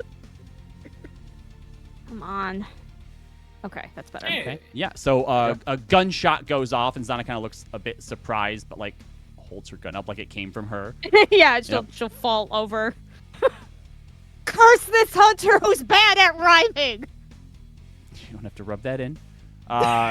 So is Maeve acting like she's been shot dead then? Yes. Yes, correct. All right. Oh, They fuck. bought Does it. that mean I have to kill this hunter now? Blah. That's not what I meant to do. Corey, it's back around to you. As a narrator, you can also decide to end it at any time in any way that you would like. You have the Okay. power of revision. Power up revision. Okay. Yeah, I think what I'll do, let's do a little crowd work. And we're in like a demi plane, right? Mm-hmm. Where this kind of stage is. I'm Yep. going to use contact other plane, and how it manifests is there's like this giant golden Doctor Strange ring that appears in the sky where we can see the audience up above. And I conjure these 7 floating cards all face down, and I tell the audience to choose. And I literally have these all laid out. So are I they tell are the they all audience. voting essentially on which one they Yes, want? and I say, let's see. Corey offers to the audience. And with the story at its climax, who knows where this will end, but maybe it's time for the audience to decide. And then whichever card. And you gave me 7 options. Yep, so 1 through 7, I shuffled them, laid them out in front of me, and I will just pick. I'm gonna roll dice. I would think that you would at least give me 8 options though, so it fits a dice. But No. 8's a reroll. 8 to reroll. Yep. all right, the winner is number 1. The majority of the audiences choose card or option number 1. Okay.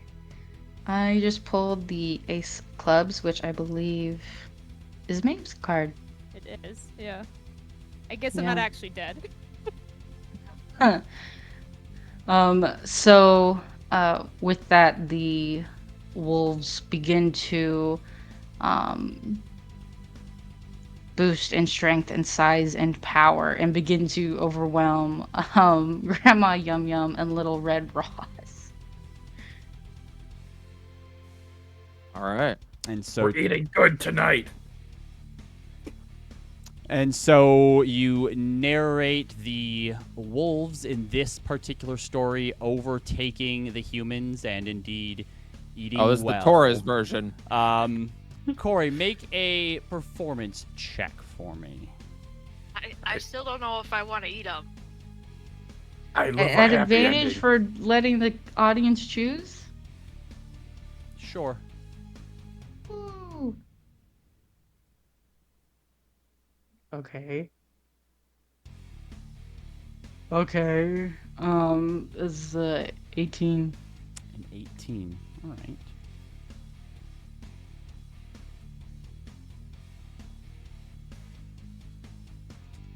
So as the curtains are drawn and the fire continues to blaze on and there are the sounds of fake eating and smacking lips, there is applause and they do cheer. It seems like there's a bit of some questioning. They're like, is that how it really ends in the prime material plane? A little bit morose for my taste, but the performance was good enough. And it seems as though they are placated. And Queen Titania rises up and says, we will now take a short intermission. And when we come back, they will do something much more familiar for those of you here in the Feywild as they put on the Dragon-slaying Princess. Please enjoy the concessions and whatever else you get in the meantime. And you watch everyone kind of gets up and starts to walk off and meander around, and the void here kind of changes into more of just like this sort of gray plane. Nothing really here as it all kind of just fades away. You are all returned to full health. Oh, thank I'm okay. goodness. I think I But- got up like, are you okay? And then everyone's But fine. you, well, at the time you weren't. It hurt. Zana looked bad. Yeah, she was terrified. But you do not get any of your abilities back. Got it. With that, you're able to ascend back up the stairs into sort of the main room here where the dinner was happening, and you have some time during intermission here. Wait, can we take a short rest? Probably not going to have enough time for a short rest now. Damn it. Roz just plops down in a chair for a moment, very sore. I punch Definitely- Roz in her good shoulder. Ow. I'm not that goddamn old. Faye comes up to you, Corey, and it's like, that was so amazing. I didn't Was realize that the it? Oh, theater here gosh. was so, like, people always, like, we get, like, rich people, coming through Allfield all the time and talking about, like, the theater and stuff and how amazing it is and, like, high Yeah. art. And, like, I didn't realize it had fighting in it. That's so cool. I think no, most of the time it honestly doesn't. It's honestly a lot more tame than this. But yeah, I'm glad you're enjoying it. Was it bad? Oh gosh. No, I'm having so much fun. Saris comes up to you, Roz, with her arms crossed. You lost. She nods. That's how the story ends. I don't think it does. Yep. Nope. Little Red Riding Hood gets eaten by the wolf, and the hunter shows up, and Red Riding Hood wasn't able to pay her protection money, so Hunter doesn't do anything.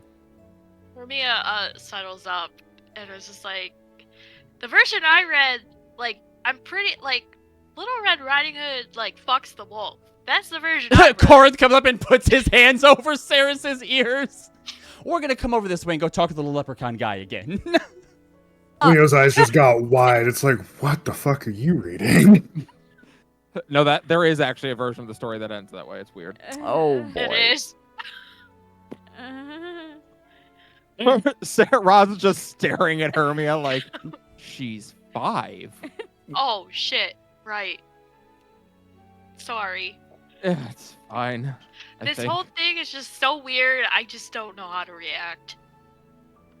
Yeah. Your dad comes up to you, Hermia, and gives you a big clap on the back that almost knocks you over and goes, "That was a mighty blow you put on that changeling there." Yeah, if I would have thought about it, I'm pretty sure I could have like killed her. Zana goes, Yeah, you almost did. I didn't mean to. Okay, I didn't know you didn't have that much HP. I know she's healing, but I'm still like checking wounds. Maybe we could get Hermia a non-soul stealing sword for moments when we don't want her to steal people's souls. But it looks so cool, I gave her a Zana. dagger. I have an extra short sword. Mine even glows. I still say my sword is better. Of course it's better. I'm talking about for the play. Oh, well, I mean, it's cool looking. You know, if you want, Mr. Blightheart kind of kneels down and whispers real low to everybody. If you really want to take this to the next level, I have an idea for the next performance. You just give me the signal. I got your back. Should we trust the person who's What's an the enemy of the court? signal? I don't know, whatever you want the signal to be. Pew pew pew pew pew. Signal. All right, you do That? that. You do that. I gotcha. You got it. Hermia salutes him. I don't know about this. Mm, How does everybody else feel about the idea of the signal? Mm, That is a good signal. Hermia's like, nope. Or I Rosin's don't like, nope. know. yeah, I don't know. I'm gonna say I think that's gonna be up to Corey. Oh, all right, if the narrator doesn't want it, their word is law. Rosalind Is that how says- it It's not that works? I don't want it. It's just, maybe next time, we're just getting started. We just started as a troupe. Literally our All right, first all two right. Well, plays in could the I- same day. Could I maybe give you a little bit of advice? This is obviously your first Sure. time in the Feywild during the theater thing, right? And you Yeah. that was your thing in the prime material, your little, plot and like character driven and dialogue and stuff. Look, here the Fey, they just want to see some bloodshed. So in the next Yeah, one, no, I'm getting that. I'm in the picking next that one, up. I just go right for it. Just get into it. Hermia's got just her go ahead, notebook out okay. and she's taking notes. Bloodshed, got it. I thought best friend Corey's narration was very No, good. I agree. It's not agree. really my cup of tea. But I especially like the way that it ended with the wolves just eating everybody. What's it called when you do the Yeah. thing where like people think something's gonna be subverting expectations? It was a really good subversion. Okay. Yeah, we don't have thanks. to eat people in the next play, do we? Because, I don't know, I wasn't feeling it. I'm hoping it's just fighting. Yeah. I'll probably using my bow and arrow. Sorry, Roz. Roz, how I'd do you feel rather about enjoy- being reduced? I get to breathe fire on people. I mean, I'll be fine. Being reduced. Try I it. want to blow fire at people. You I hear thought that the eating aspect of the play was very well done. hear I the enjoyed it. Yeah, Queen Silas, Titania you really got into it. comes That was back really in gross. and kind of claps to catch everyone's attentions. Intermission is about to be over, so actors, if you could please resume your position down in the theater, we shall begin the next play, The Dragon-Slaying Princess, a Feywild classic. Oh, That none of us have ever seen. Corey, do you know anything about how my character's supposed to act? You know what? I think based on the audience reaction and what Blightheart said, I don't really think they're focused on that. So I think you do whatever you think is right in that moment, and I will just I'll follow it up. Don't worry. I'll put like effects, like special effects. I'll do that with my magic for you. We'll CGI it in, and they won't even notice. Luster also seems to want to be in this one, so he hops up and runs to your side. What role is he? He can be your faithful steed. All right. Well, he's gonna be. Yeah, there we go. Although I think he is technically still medium size, but he can be bigger. That's fine. Can he fly? He's big size for this. Yeah, fuck it, he can fly. Yeah. All right, you All right. descend back down into the theater as the Oh God, are we doing this now? rolls are called out, and when you get down to the bottom, Maeve, you're suddenly covered in like brilliant, shining mithril plate armor befitting of a princess. You have a crown on. Hermia, your cloak and clothes turn into like silks and jewelry, and you look like a proper, like, super rich, noble princess. Roz, you grow a tail. Scales begin to grow across you. You grow 15 feet in size and are essentially like Rosalind the Dragonborn now. Leo and Zana both also kind of take on more like dragon-like appearances. And Zealous, nothing seems to change about you. It's not nice. I am less enthused about this play. Can I be a bad wolf as well in this one? You are a squire. Can I be a woven squire? Oh, that's not quite the right one. What do we do? You know, let's do Trying to do this now. Okay. the Cinder King. So as you all get into places over by the dragon's hoard, the princess, her mount, and the squire come through the cavern. Narrator, how would you like to set up this story to start? So almost like a smooth transition where the burning forest now becomes this this darkened cave with embers burning ahead at the end of the tunnel. The princess, the warrior princess, Maevelina, is on her trusty steed. Oh gosh, what was his Pokemon name? It's just Lustermon. You can call him Buster. No, wasn't it like Shadowfire or something? Oh, Oh, like yeah, yeah, it yeah, was, it was. Shadowfire. Yeah. that? Her trusty steed, Shadowfire. And walking alongside her trusted squire, Zelion,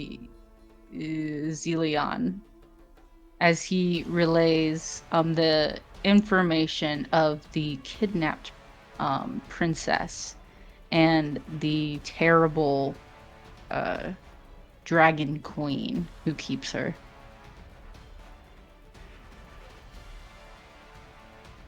Tell me, my trusted squire Zelion, of what have you heard of our kidnapped princess? There is the princess over there, and she seems to be scared.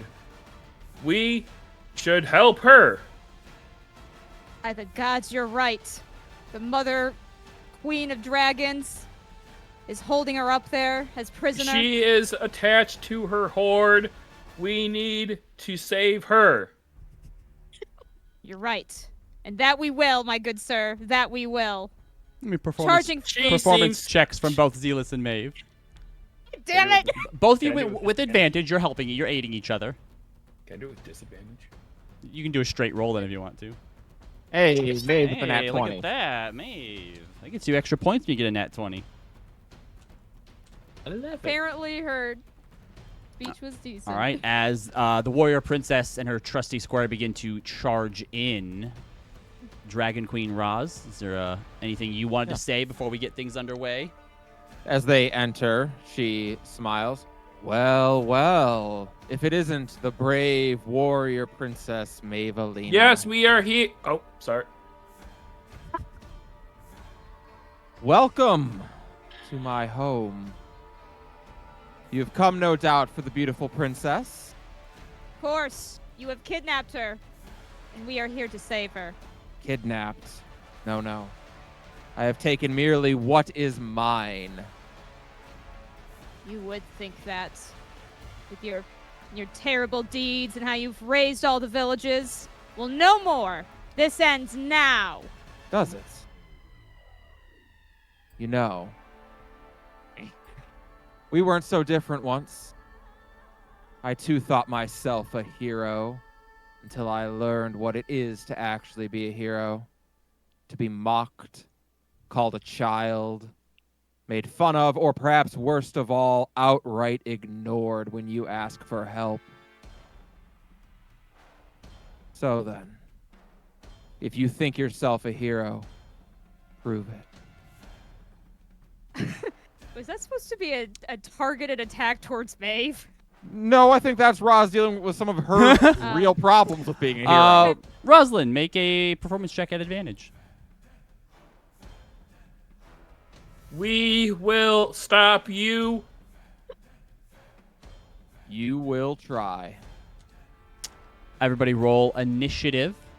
And Corey, at the top of the round, you get to do a lair action, change any motives, or affect anything in some way if you'd like to. Oh, damn it. I wasn't on my... Can you add me to the turn order? Yep. There you go.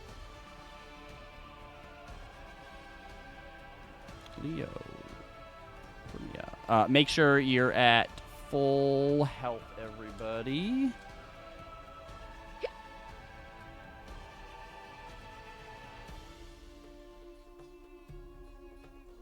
With a dirty 20. Oh, I gotta do Zana still. Ooh, not bad. Whoops. Aloy. Aloy, I choose you. Aloy. She's being bad. Corey, top of the round. What would you like to do, or what would you like to happen? Jesus, I rolled an 18. I'm still second to last. Rolled 15. I have a +5. Get that alert skill, guys. Come on. I rolled the second best number I can possibly roll, and I go fourth to last. Okay, I'm going to...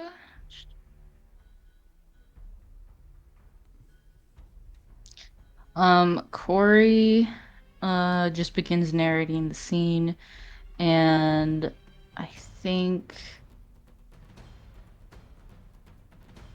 I will use Maximilian's grasp to... Could I create, like, a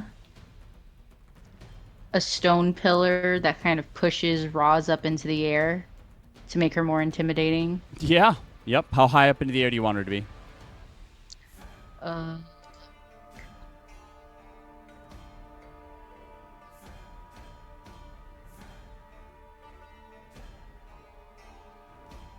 Just say 20 feet. All right, so there's this massive pillar underneath you, Roz, that lifts you 20 feet further into the air. She kind of like braces down on it and just grins. Well then, hero, let's see it. Anything else you'd like to do, Corey? And then I think I will... No, I think that's it for my turn. All right. Don't underestimate me. The dragonlings... 25, 30... We'll move up here and take out her pepper box. End of Zana's turn. Hermia, roll a d20. I already did that. For initiative? No, for the other thing. Okay. What'd you get? I got 8. You got an 8.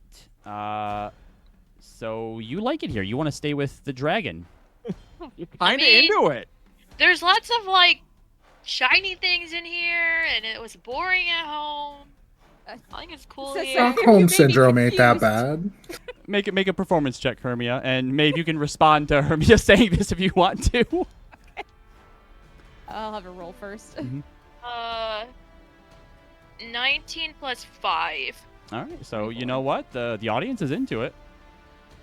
Princess, we at the castle need you.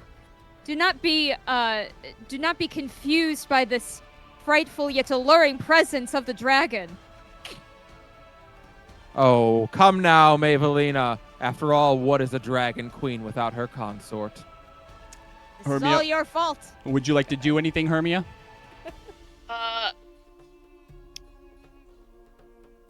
Oh wait, I kind of got like thrown off by the concert card. You say concert, she's like, wait, what? What the hell? Yeah. You can just like, I don't know, go home, cause I don't. People were dicks at the castle. Like, why would I want to go back there? So no actions then, Hermia? Let me see what I can do with my limited things to do.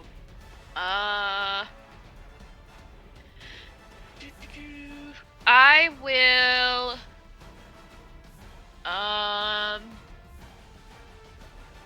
use my prayer beads to cast bless on Roz, I guess. All right. Rosalind is blessed. All right.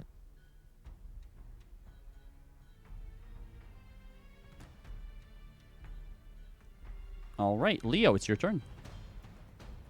Okay, 5, 10, 15, 20, 25, 30, 35. Do I see somebody? Yeah, you can see Maeve, Luster, and Zealous. I'm going to pull out my bow and I am going to shoot the squire. All right, Zealous, what is your AC? 19.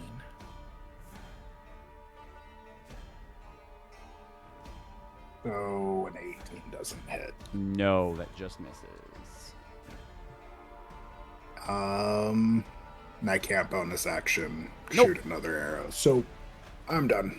All right, Rosalind, Dragon Queen, it is your turn. Rosalind kind of cocks a sneer and looks out. My dragonlings will be more than enough for this. And she looks up. Perhaps there are those above who could yet use a lesson in what unearned power gets you. And she bursts her wings out and flies up. And she is going to try to grab Saracen Faye.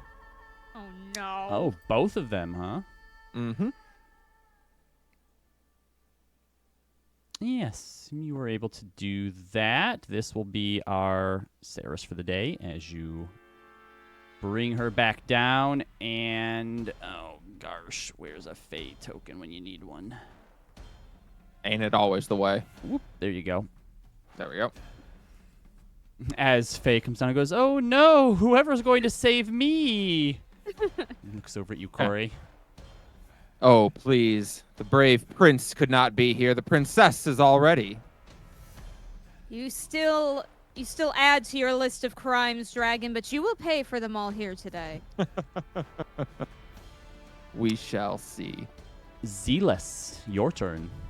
Be cooler if I didn't go last. Like, just you wait till it gets to me. Just you wait. Zealous calls out, "What is a dragon? Just a miserable pile of secrets." And Zealous is going to look over to Zana and cast Wall of Stone, encasing her into a stony tomb. Yep. She does get a saving throw, I believe. If a creature be surrounded by all sides of the wall, can make a dexterity saving throw. Oh, to try to avoid being stuck in there? Yeah, All right. Pop it there. What is your DC? 18. No, she just misses that. So as the stone wall is about to go up, she goes, oh, come on! And it just... Haha! The battlefield has evened now. Let us tally forth. All right, that is concentration, though. All right. Now, as you also- move up, by the way, you notice that these, like, pools here, they can be walked on, but they are very hot. So if you steer off of the path here, then you will take fire damage. Well, I don't want to steer off. The I figured. I'm just letting you know. I'm going to But I can. turn into my starry dragon form and say, "Have at thee, scaly beasts of terror." So are you doing what? I Turning just, to a Star Dragon. yeah, just Star Dragon. That's it. Your turn. Turn into And- dragon form or the starry Oh, forms. Yeah. Oh, okay. All right. Yeah, I have a dragon form that I never use. I know. Yeah. Oh, in oh, case it it's sucks. very useful, but All right, usually Maeve. the- Now it's your turn. Fine. Cool. So Roz is 20 feet in the air. Yes. Cool. I fly 30 feet in the air. She looks up at you. You speak of being a hero once upon a time. Perhaps you need to relearn the meaning of it. And she's gonna put a magic arrow in her quiver. How? Yeah, I'm pretty sure that's more than enough. So, Oh yeah, yep. I got 600 feet. You got it. All right. All right. Cool. Actually, I'm going to, because I don't need Luster to attack right now. So I'm gonna cast Zephyr Strike because I'm an asshole. Gives this advantage. All right, 29 hits you. 29 will definitely hit. Even a dragon. Yeah. All right, that's gonna be a slow arrow. Oh! There it is. All right, you are slowed until the end of or until the start of Maeve's next turn. All right, hold on. The damage needs to go up. So 1. Then I'll use favored foe for this, and then force damage from. Oh, did it already calculate the force damage? Yeah. Okay, so then +4. Oh, and then Luster with the lightning damage. So sorry, that's here. Where are you, Luster? And nope, not that one. Where'd you go? And that. Okay. So the first attack does 23. 15. I think yeah, 23 total. Yep. So that's the first attack, and then she'll do a normal attack. Boop. All right, so the first arrow flies true and lands, dealing 20 damage, and 26 hits as well. You also have -2 AC from the slow. Yep. And then it's 19 damage on the next attack. 19. So what's the total damage? Sorry, 9, 20, 23. 23 plus 19. 42. Thank you. Yep. Yeah, two pretty healthy shots. Yeah. Talisha just says to you, sorry. Corey, back around to you. How does the narrator respond?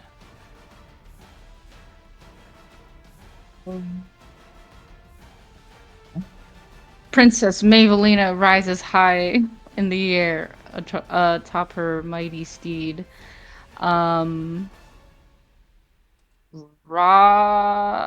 Rozosaurus, the Dragon Queen,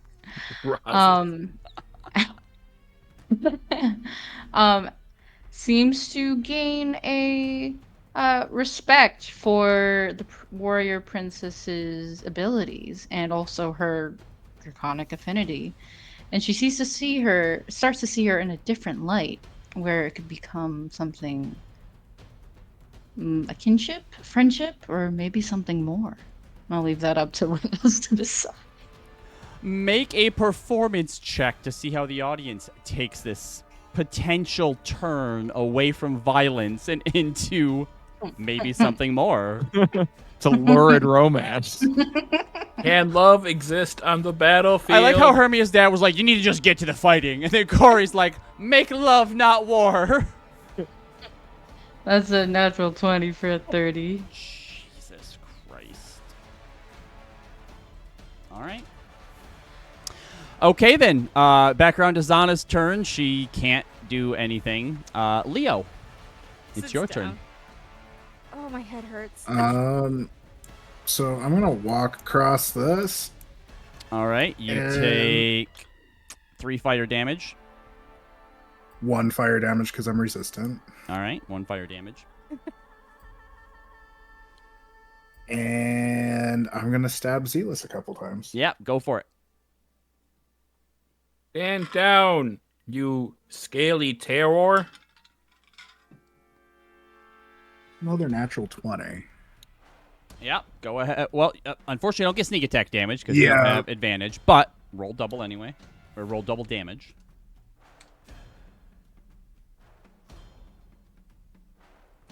There's that plus 5 for that attack.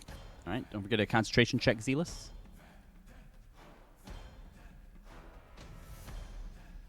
Get advantage, remember. That one is not that great. It's 14 plus... Well, it's 24. Never mind, that's pretty good. Yep, pretty sure that hits. Go ahead and roll damage. And the 11 would have succeeded, so you succeed on both of them. Yeah. You're not taking much damage from And this. 2 damage from the second one. Well, 2 plus 6, so... Oh, 8 damage on the second one. Zealous, your 11 con would have saved the first one, so you can count your 22 as your second Constitution saving throw. Okay. Roslyn. Gonna give my bonus action to Roslyn. It is Give her your- advantage on whatever. It is your turn as you suddenly begin to feel a way about Princess Mavelina. Thank Get it you. right. Thank you for the correction. Yep. Yeah. Okay. Roz, feeling this admiration and somewhat carnal desire coming over her, she looks out, and I'm presuming, like most dragons, she can take a human form. Yeah. Yeah. She begins to shrink down into that the form of the Dragon Queen. You're still like Her- 15 feet tall, though. I mean, she's big. Yeah. And she nods. Perhaps it is I who have misjudged, Princess. You believe yourself a hero, and you believe that I am mistaken in my beliefs. So, only one of us can be right. Let us settle this as honorable knights once did. 1 versus 1. Right. Very well. I will accept this challenge under one condition. Very well. You free the ones that you just took from above. They are... Faye goes, no, kiss! This place sucks. I mean, Once they are free... I'm so sorry. Once they are free, we will then... I will then feel free in order to verse you on one-on-one on whatever battle we may desire.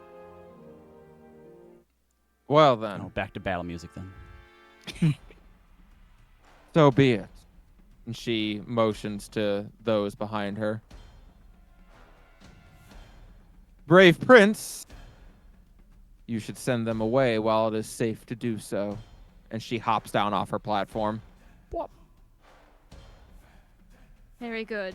I can see that despite the crimes you have committed, you have an honorable soul within you, Rozosaurus. Yes, well, as I say, it was a dark day indeed that I decided that if I could not save this world as its hero, then it would bow before me as its villain. Perhaps there is still light I can show you yet. Approach! And they're gonna fight.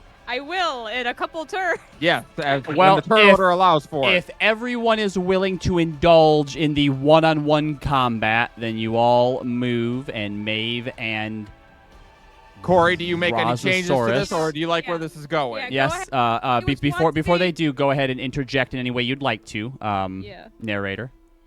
Say what kind of battle this is gonna be. Battle. Oh god. I don't know what you want it to be. My slow wears off, yes? Yeah, yes. it does. I was trying to make double entendres, but I don't think it worked. Yeah, Okay. hey, it did. Okay, good. Okay. I think. Ugh.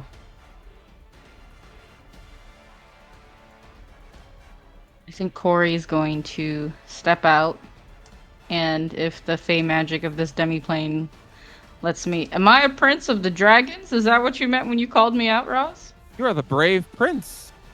Whoever that is for you is up to you. And you're a gosh. changeling, so you could always turn into one if you wanted to. Yeah, so you can be whatever you want. Yeah. It could be whatever kind of prince you want to be. Yeah. I'll step out in like draconic kind of armor. Mhm. I'll still look like Corey. Mm-hmm. And I say the Dragon Queen has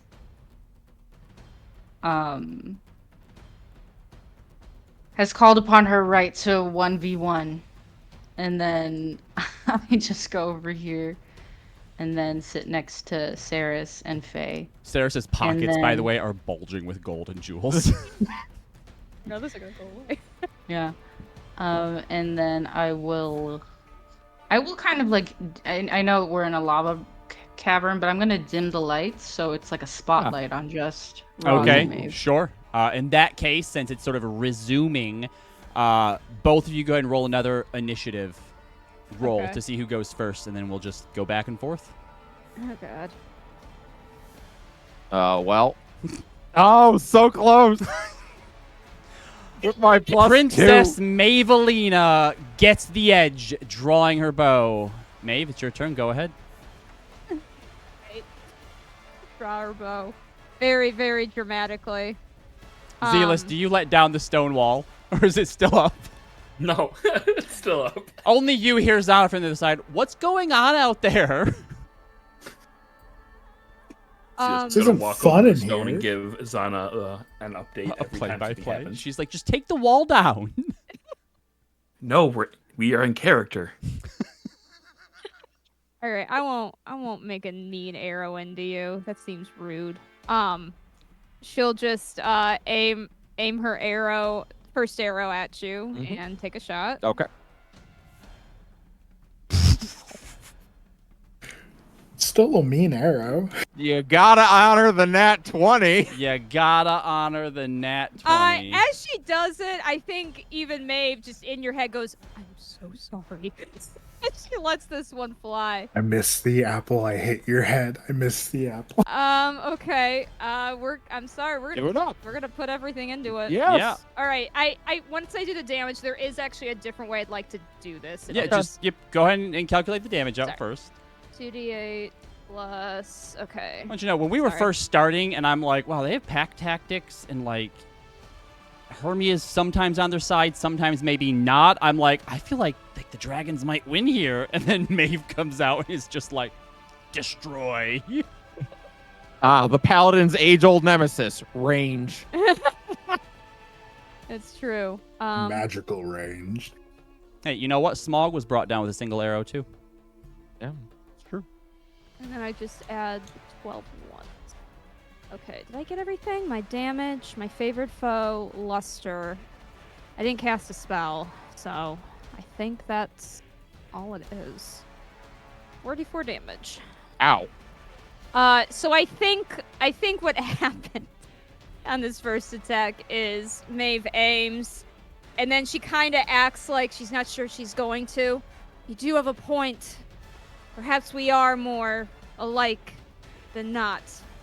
But still, I cannot forgive you for what you have done. And then she lets the arrow fly, and it's Ooh. just like, oops. Drama. Do you yield? Or must I show you once more? Faye's like, yield! Kiss! I'll Perhaps, walk up closer to you. perhaps in another world, princess, we could have been more. But such a place does not exist here. Do what you must. Sorry, brain. She'll put her bow away and take out her 2 short swords. I fear that you may be correct, Rozosaurus. Another timeline, another lifetime. This story didn't have to have such a sad ending. But here, there is nothing left to do but show us both to the light. And, wait, hold on. Go for it. In fact, I must show you how much more alike we could have been in another time. She's gonna do her Drake's breath. Okay. All right, Dex save. You'll probably make it. That's a Dex save of 16. Nope. Go Calicore. ahead, go ahead and roll damage. Look, the dice are telling a story, even within Am a I story. allowed to say not lethal, or is it just auto not lethal? Because I don't want to. Yeah, kill her. you're in a performance here, so yeah. Okay, it's cool. fine. Because it's 8d6 damage. Woo! So. Ow. Yeah. So, describe your breath attack on Rozosaurus. So instead of it being fiery, there's no radiant breath attack, so it'll be lightning. But Yep. the idea being that it's this like full of light and energy as she pours it out of her mouth towards Roz. All right, and All right, Roz, she's down. as you give me a performance check for your fake death, for your death here, and if you want to do some sort of Wilhelm scream or monologue, whatever it is, it be. Yeah. Yeah, as the radiant energies just blast over her, she lets her sword drop to the ground and then falls to her knees. And she looks up at you. Gaze back.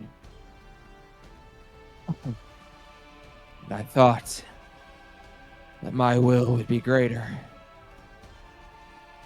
Maybe you are a hero, if such a thing exists. But know that should you ever fall, should you ever fail, that I will have been proven right. And if that's the case, may someone more honorable strike me down, as I did for you. And she And- falls. Narrator, would you like to close out the show? Sorry, so short. I didn't even get a turn. I'm so sorry.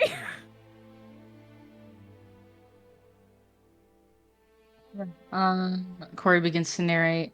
As Rhodosaurus, the scale terror, the queen of dragons, mother of fire, exhales her last breath, her draconic body begins to disappear in smoke and embers as it kind of wreaths around the victor, Princess Mavelina, and that spotlight begins to kind of fade into like a dramatic fade to black. And as the lights come down in the cave, the dragon cave in lair fades away before it comes back up into that sort of gray void, and stairs reappear for you to ascend back up to the courtroom. You hear a massive sea, a round of applause, as despite some of the really strange choices you made, you did manage to put on the show of the millennium. You are met with all sorts of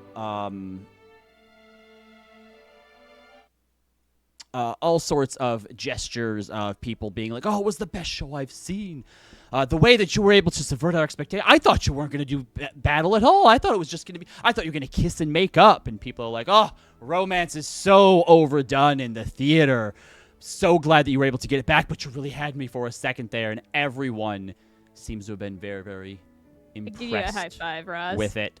Someone comes up to you, Corey, and like, "I'm glad to see that some new blood has come in and really knows how to shake things up in the theater. Looking forward to the way that you put your mark on future shows." Yeah, that sounds really great. Thanks. Glad you liked the show. As the events for the night are sort of started to come down, you watch as like the crowds that have been watching you kind of fade away and give away to just the natural sky above the courts that you were kind of used to, and the rest of the outer court say their goodbyes, begin to shuffle out as well. You're all sort of taken back towards your room with the rest of the inner court, Titania, Oberon, Dom, Corey's sister, the jester in tow as well. Titania goes, Skelly, why don't you go and, I think for a performance of this magnitude and the fact that, Corey will be, I suppose leaving us in after a night's rest. I don't suppose you before going back to your quest, you should at least stay one more night with us. But a show of that magnitude deserves some parting gifts. So why don't you go and get the opal chest from in my private treasury? And Skelly the Jester bows and heads off. And all of you are in the gathering room that was sort of made specifically for you, with the outer circle. Hermie, your father, is there as well. Titania goes ahead and casts a 9th level heal spell for all of you, or whatever the mass healing, whatever the big one is that heals everybody. So everybody heals to full. I give Lester some pats. No, I assume when everything faded away, or when the thing faded, the stone wall was dispelled as well. So no, Zana is here as well. Roz, I am so sorry that I hit you so hard. Are you okay? I'm fine. Oh, It was a good show. that was terrifying. I thought it was fun. It was fun. It was fun. This is not exactly something I ever thought was my forte. The theater, the Fey theater as well, isn't to everyone's taste, but we like to think we put a bit more on the line and raise the stakes, if you will. Say that. Well, you are just the biggest star, and I go to Luster and I give him a lot of scritches. He's very happy. He's also super tired, though. That was a lot for him. Putting on a performance. Being somehow enlarged and made to fly, he's like, wow, that's a lot to do at my level, but it was fun. Yeah, it was fun. I need, maybe, it's almost like I need 4 more levels for that to be okay.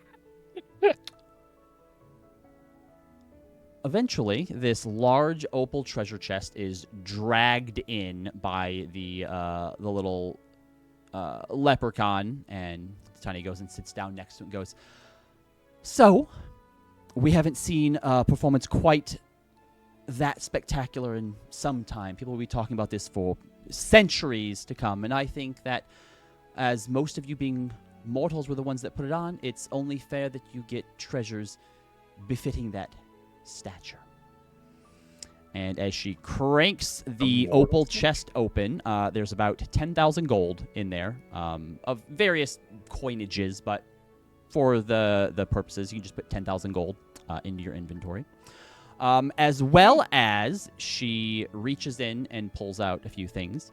The first of which is looks like a picnic basket. Very, very well done, though. Like, it has silk sort of cloths over it that looks like it is embedded with, or it has sewn into it different sort of jewels in stuff. She picks it up and goes, well, this one actually we are going to get regardless, but Corey, this is for you, and she hands it to you. Think of this as a far from home basket. It will allow us to send you little gifts every once in a while. Corey, you can look into this once every 7 days and pull out a random gift from home. This is one of our items, so I will be sure to get it to you. She takes out what looks to be just this large wolf fang. This is a blessing called the Wolf's Favor. Whoever it is that wants this, you need only consume it, and you will forever be blessed by the wolves. Any takers? I mean, looks at Maeve. What does that blessing do exactly? Oh, you don't want to find out yourself? I'd like to We'd know. like to- Eat that. That's not food. Yeah, it's a fang. Should I know go about to that. the big bad magic. wolf? Whoever consumes this will be favored by the Lady of the Pact. She's an archfey of some renown here in the Feywild.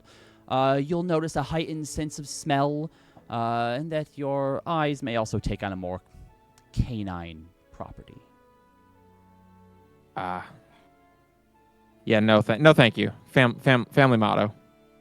Does that make you see in the dark? No, but it will improve your perception a bit.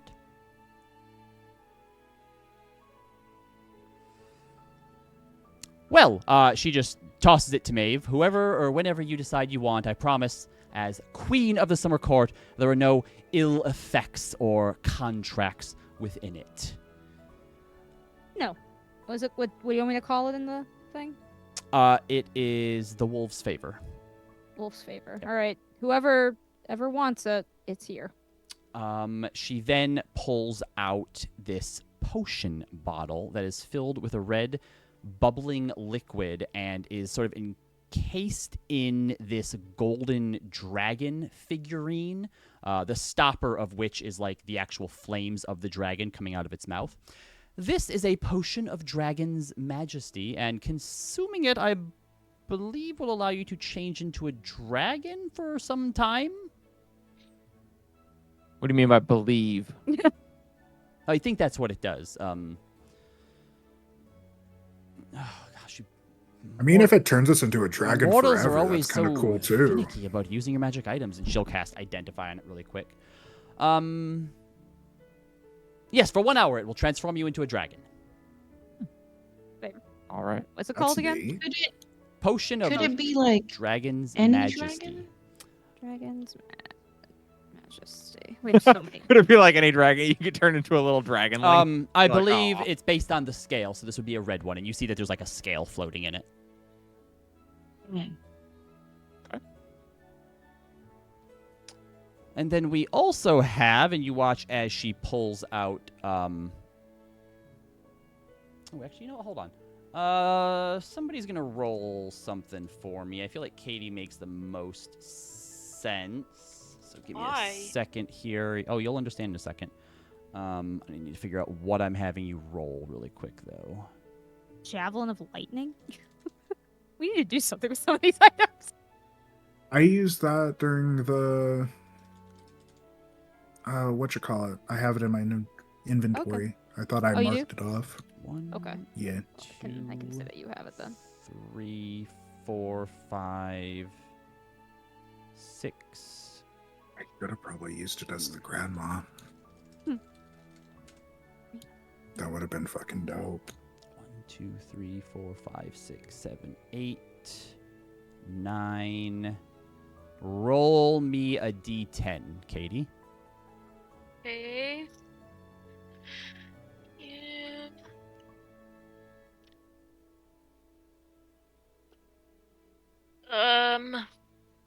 Shoot, why did I pick that one? I can't tell what that one is. Hold Just on. Roll one you can see then. 3. A 3. She holds up a copper dragon plushie and goes, one of the plushies of power. This can turn into a dragon as well. Apparently the treasures for today were dragon themed, so And that's fair. holds it out. It's really cute. Hermia grabs it and is like, it's so soft and so squishy. I will I have you. say we have a taker for that one. I'll let you have it. And then all of you come forth. Kneel before me to receive a few extra additional blessings for your performances. Okay. I'm kneeling. Roz kneels. To Timavra, I bestow upon you the blessing of the blood of the royals and the blessing of the pact. And gosh, I For should these have items I had get these or things something? up. No, she reaches out and gives you like a little tap on your forehead. Ooh. And if you give me just a second. Okay.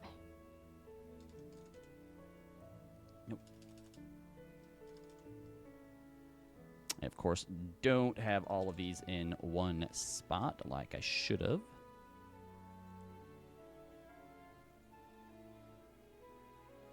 As she touches you on the forehead and mentions the blessing of the blood of the royals, you watch as some of the veins in your left arm, from about the wrist up to just below the elbow, begin to glow gold and silver. And it kind of makes it look like you have like this sort of gold and silver armlet Nope. sort of tattooed onto your arm. Fancy. And for the Blessing of the Pact,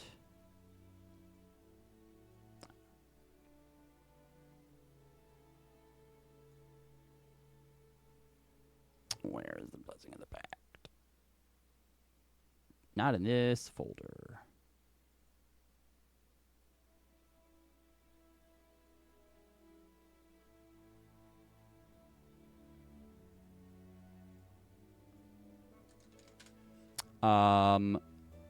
Hermia, you also get Blessing of the Pact.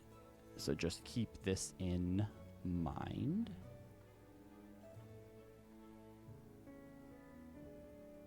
All right, Blessing of the Pact, sorry. As you get Blessing of the Pact as well, you all notice that Maeve gets these very sort of subtle canine features. When she talks, when she smiles, you see sort of like canine teeth.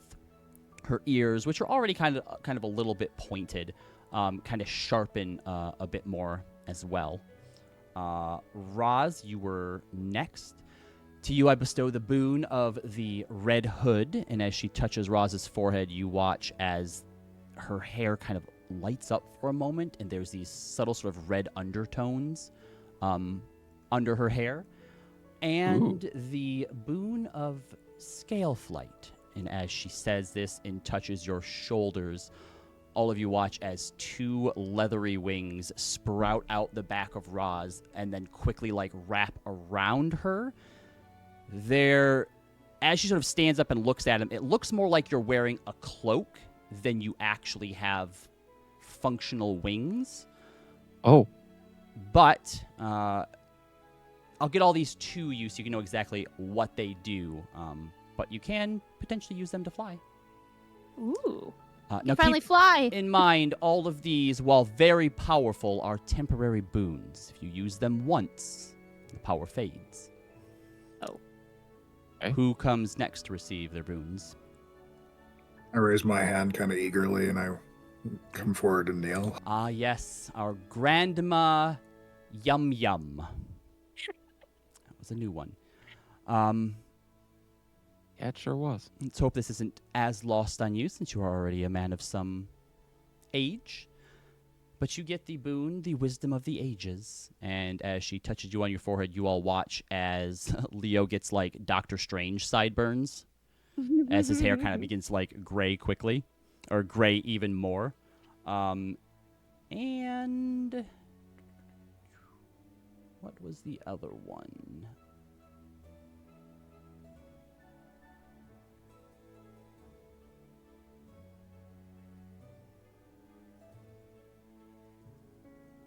And Blessing of the Flame Touched. And there is sort of a red flame that kind of erupts around your arm quickly for a second and then vanishes away. Zana also gets the Blessing of the Flame Touched, and Zana goes, all right, and my second one, yes, the Keen-Eyed Hunter. Ooh.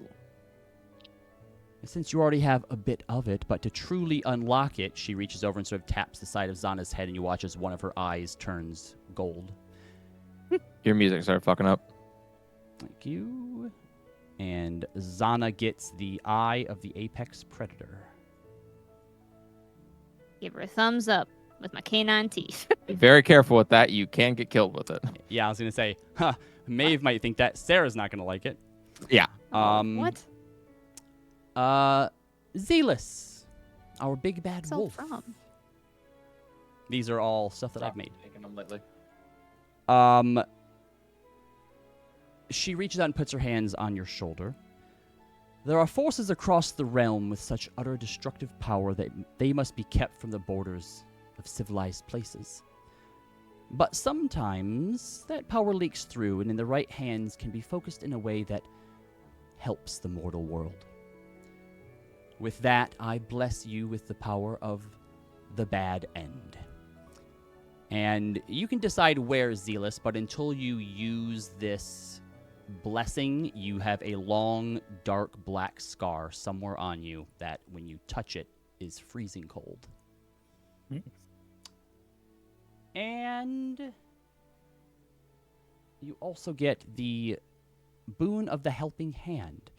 And you watch as 3 golden orbs, these little dots, like a tattoo almost, appear on like the back of your palm.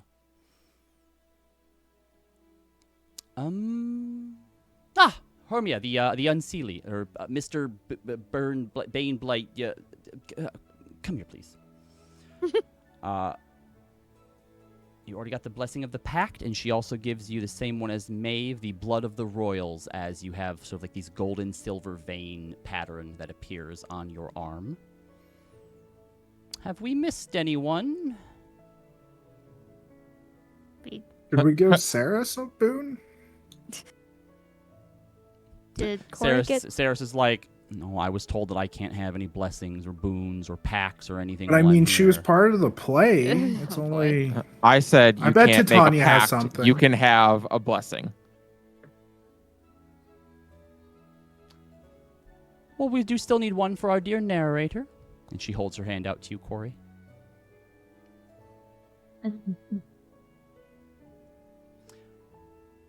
The power to counteract fate and rewrite an event as you see fit is a powerful one, bestowed upon only a chosen few. For those who know of its manifestation, it can be recognized as a silver tattoo of a quill. And she reaches up and kind of brushes her hand across your left temple, and all of you watch as this feathered quill, silver feathered quill tattoo appears on the side of Corey's face. We call this one the right to revision. Fancy. And My quarry is never going to believe that I got wings. well, careful with those. They don't allow you to fly just by having them, but if you invoke the boon, you do get flight for an hour, but when it's done, they leave you permanently. Oh. So you can fly once. Wait, so if I use that other boon, am I going to lose the red hair? Yes. These are all just temporary boons and manifestations. All right, well, There. So if we never use them, we get to keep this stuff. Theoretically, yes. Oh no. Is the wolf one permanent? Yes, whoever takes the wolf's favor, that is a permanent manifestation. Can I have it, Maeve? I'll be a wolf. Sure, you can have it. I'm not gonna keep it from you. Does it require attunement, or do I just like eat You have it? to eat it. Yeah, you gotta eat it. Swallow it. Yep. All right. Gross. You Eat it. gain a +1 bonus to wisdom perception checks. You get an additional +2 to checks that rely on smell. And you can cast Primal Savagery cantrip at will. And when you do, you gain pack tactics until the end of your next turn. It's actually Pretty really good. fucking good for a rogue. Yeah. Yes. Hell yeah. I love that. And Damn. yes, you all also know that as Leo swallows this, his eyes kind of turn a golden hue and resemble the piercing gaze of a wolf. Nice. All right. Well, My You've all- eyes were already kind of yellow. you've all had a very busy day, so we will leave you to spend your last few however you would like. And, Corey, if there's anything you'd like to talk about or spend any time with your parents before you leave, we would like that very much. Could I ask you a question just in private before we go? With just me? You. Or for your Oh. friend, away from your friends as well? I mean, yeah. Sure. Is that okay? Yes. Step into a room with me. And Tanya stands up and walks. I mean, away from she everyone. would have just gone out into the hallway when she was ready to leave. But All right, yeah, then. that's fine. Yes, that's fine too. Ah. Sorry, that wasn't in character. Okay, yeah. So, Okay. so the as everyone kind of gathers up and leaves. If there's anyone wanted to talk to before they did, we can do that as well. But the rest of the inner court take their leave, and she hangs out in the hallway for a second with you. Hey, so guess 2 things. One, sorry for my behavior when I came here. Your daughter made a very concerted effort to try and make things right, and I owe an apology to the court as well. Oh no, it's I don't think that anyone took anything in any sort of insulting manner. Vernestra said that you tried to punch through the wall of force, but I feel like hitting that as hard as you did was probably punishment enough. It wasn't great. Fair enough. I wanted to ask the thought is still appreciated, so thank you. before we leave, I thought to ask, my kind are bound to the realm of quarry. I was wondering if Sorry. are there any Continue. I was wondering if there are any quarry or Kalishtar that connect with the Court of Summer. We've had a few here and there. I wasn't aware that you... The little one in there, she... It's complicated. She's like me. She's Kalishtar, and All right, if you're like her, then you're not quite Kalishtar. what?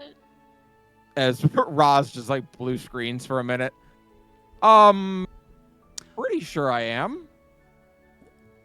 It's a common mistake to be made on the prime material plane. How do I put this? I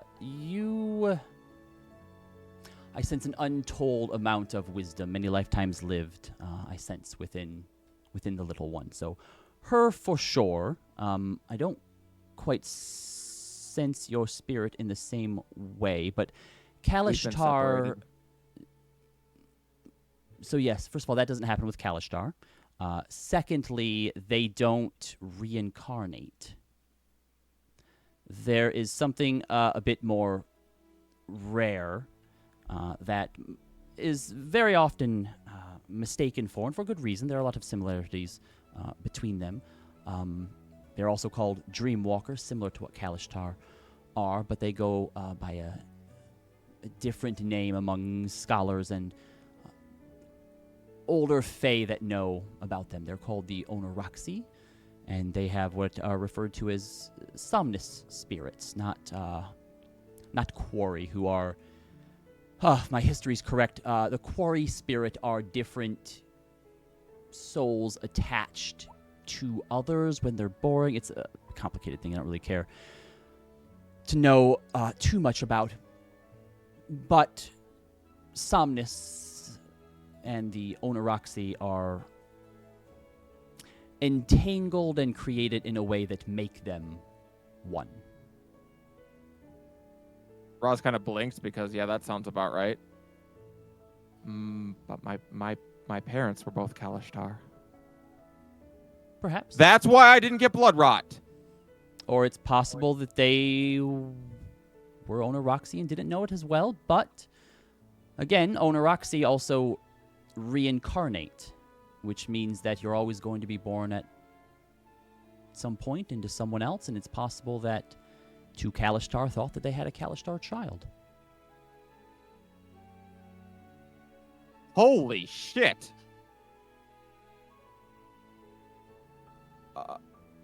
Wait, is that why she was able to contact me in a dream? Probably. The Onoraxi have very powerful connections when it comes to the dream world, the dreamscape, manifesting them. And Roslyn, it also makes sense, too, how you maybe were able to use Corey's dream spell in such creative ways. Mm-hmm.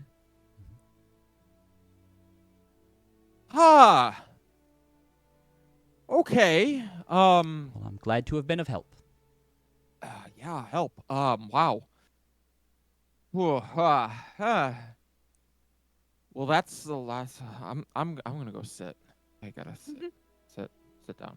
And she kind of like meanders back into the room. Okay.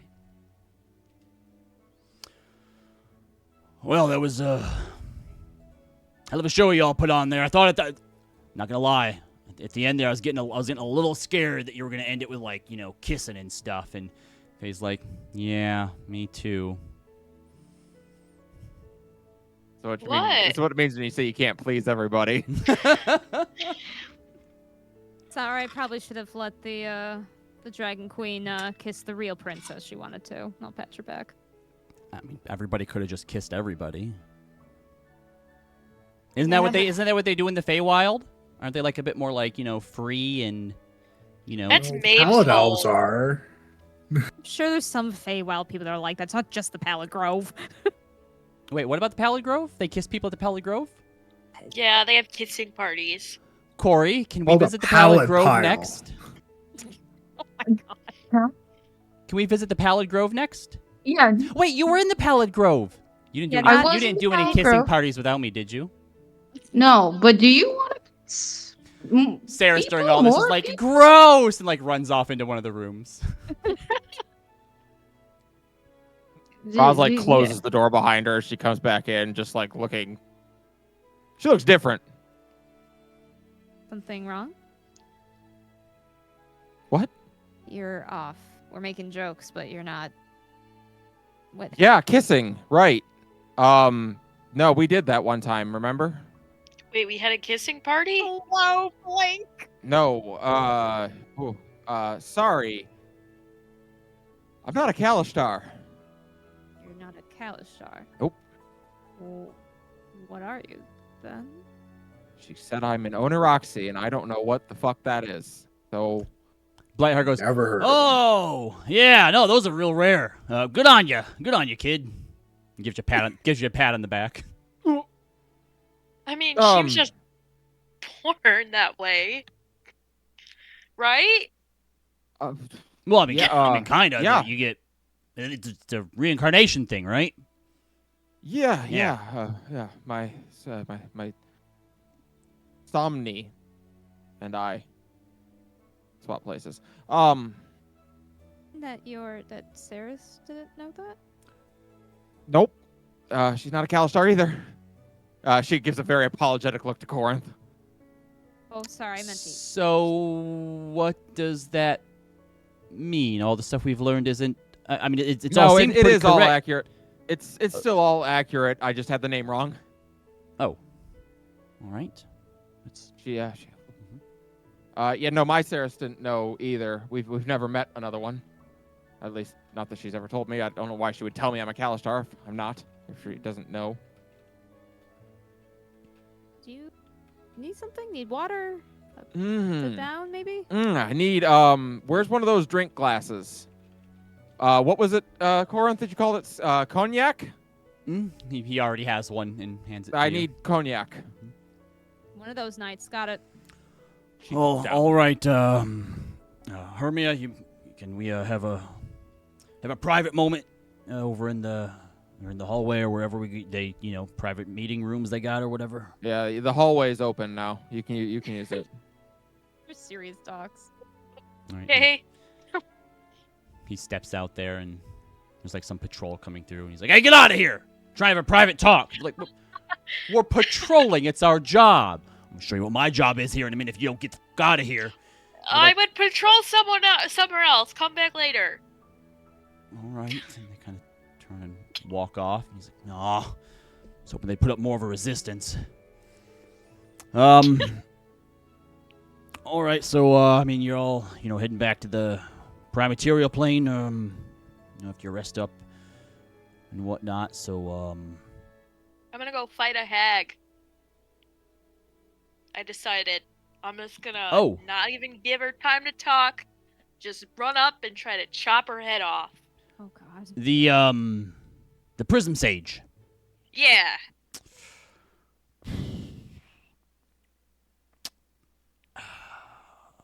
I'm conflicted because I'm real proud that you just want to go in swinging. That's a big mark to take down there. I'm not saying you and your friends can't do it, y'all. You got some,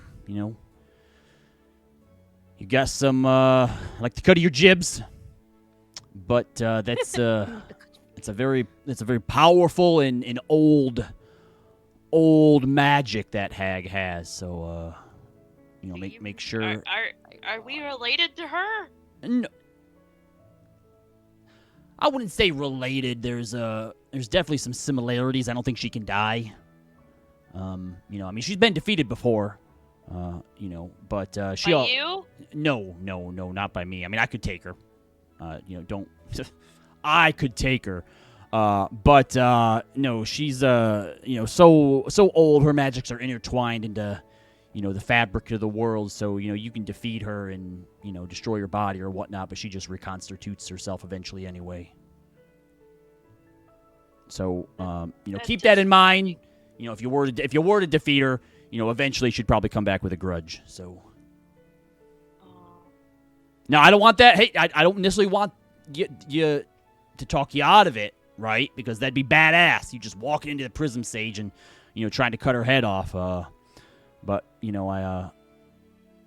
want to have to go after the Raven Queen to try to get both my kids back. And, we've only just met and started, building this rapport. And so, just try to be smart about it. Maybe send your girlfriend in first. Yeah? Yeah. She can take a hit. Yeah, you're not wrong. Mm-hmm. But anyway, I can stay around till the morning if you want, I guess. But just so you know, I'm not gonna be able to come with you to the prime material plane if that's what you were hoping for. Why not? Look, Hermie, I know you got some issues you need to work out. As far as because I don't know if they're like abandonment issues, per se, but I can tell you feel lonely sometimes when you think about Leander, or the relationship you had with your mom and your fake dad. But I have responsibilities, here as an archfey, as well, and there's things that I'm going to try and do too, and you're an adult, right? You're a big damn hero. So you need to talk to me. You bleed on that blood crystal of mine a little bit, and we'll be able to talk, if I'm able to. But if I don't respond, it's not because I left or I don't want to talk to you. It might just been that I got my head cut off or something. And just keep trying, and I will tell you this, all right? Even if I leave for some time, all right, it's never going to be forever.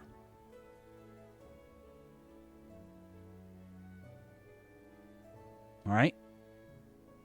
Okay. All right. All right, well, let's head back in there and, I don't know, drink out of those never-ending alcohol glasses and see if we can get drunk. Can or you? Or not. I mean, I've never been able to get drunk, but, if you're not into that, if you don't want to, like, if, you're that, what is the, straight blade, if you're a straight blader, like, that's cool. Say no to drugs and alcohol if that's what if you don't want to do that. What if I want to fight some shit? Well, that's what I'm talking about. But every time I wanted to fight something, you're like, no, you gotta be nice. Oh, well, now I want to fight some shit. I feel complicated feelings that I don't want to deal with. Well, all right. What do you want? Go in and beat your friends up? No. No. Oh, all right. I want to fight something big and scary and that could probably kill me, but I'm going to kill it first. All right. You know what? When the queen sends you back to the prime material plane, you could ask her to send you to a dragon. Oh, that's a good idea. Yeah. Oh, it could be like a date. You think Roz would think it was like cool to like go fight a dragon together? You know what? There's only one way to find out. Surprise her. Oh, I'm gonna go ask. Wait, yeah, that's not a bad not a surprise. surprise. if you ask her. Oh, I have to ask the lady that's gonna send us back. Oh yeah, no, yep, that's probably fair. All right, well, let's see if we can find her. Okay. And as Hermie and her father head off down the hallway looking for Queen Titania, that's where we will wrap up tonight's session. Oh boy.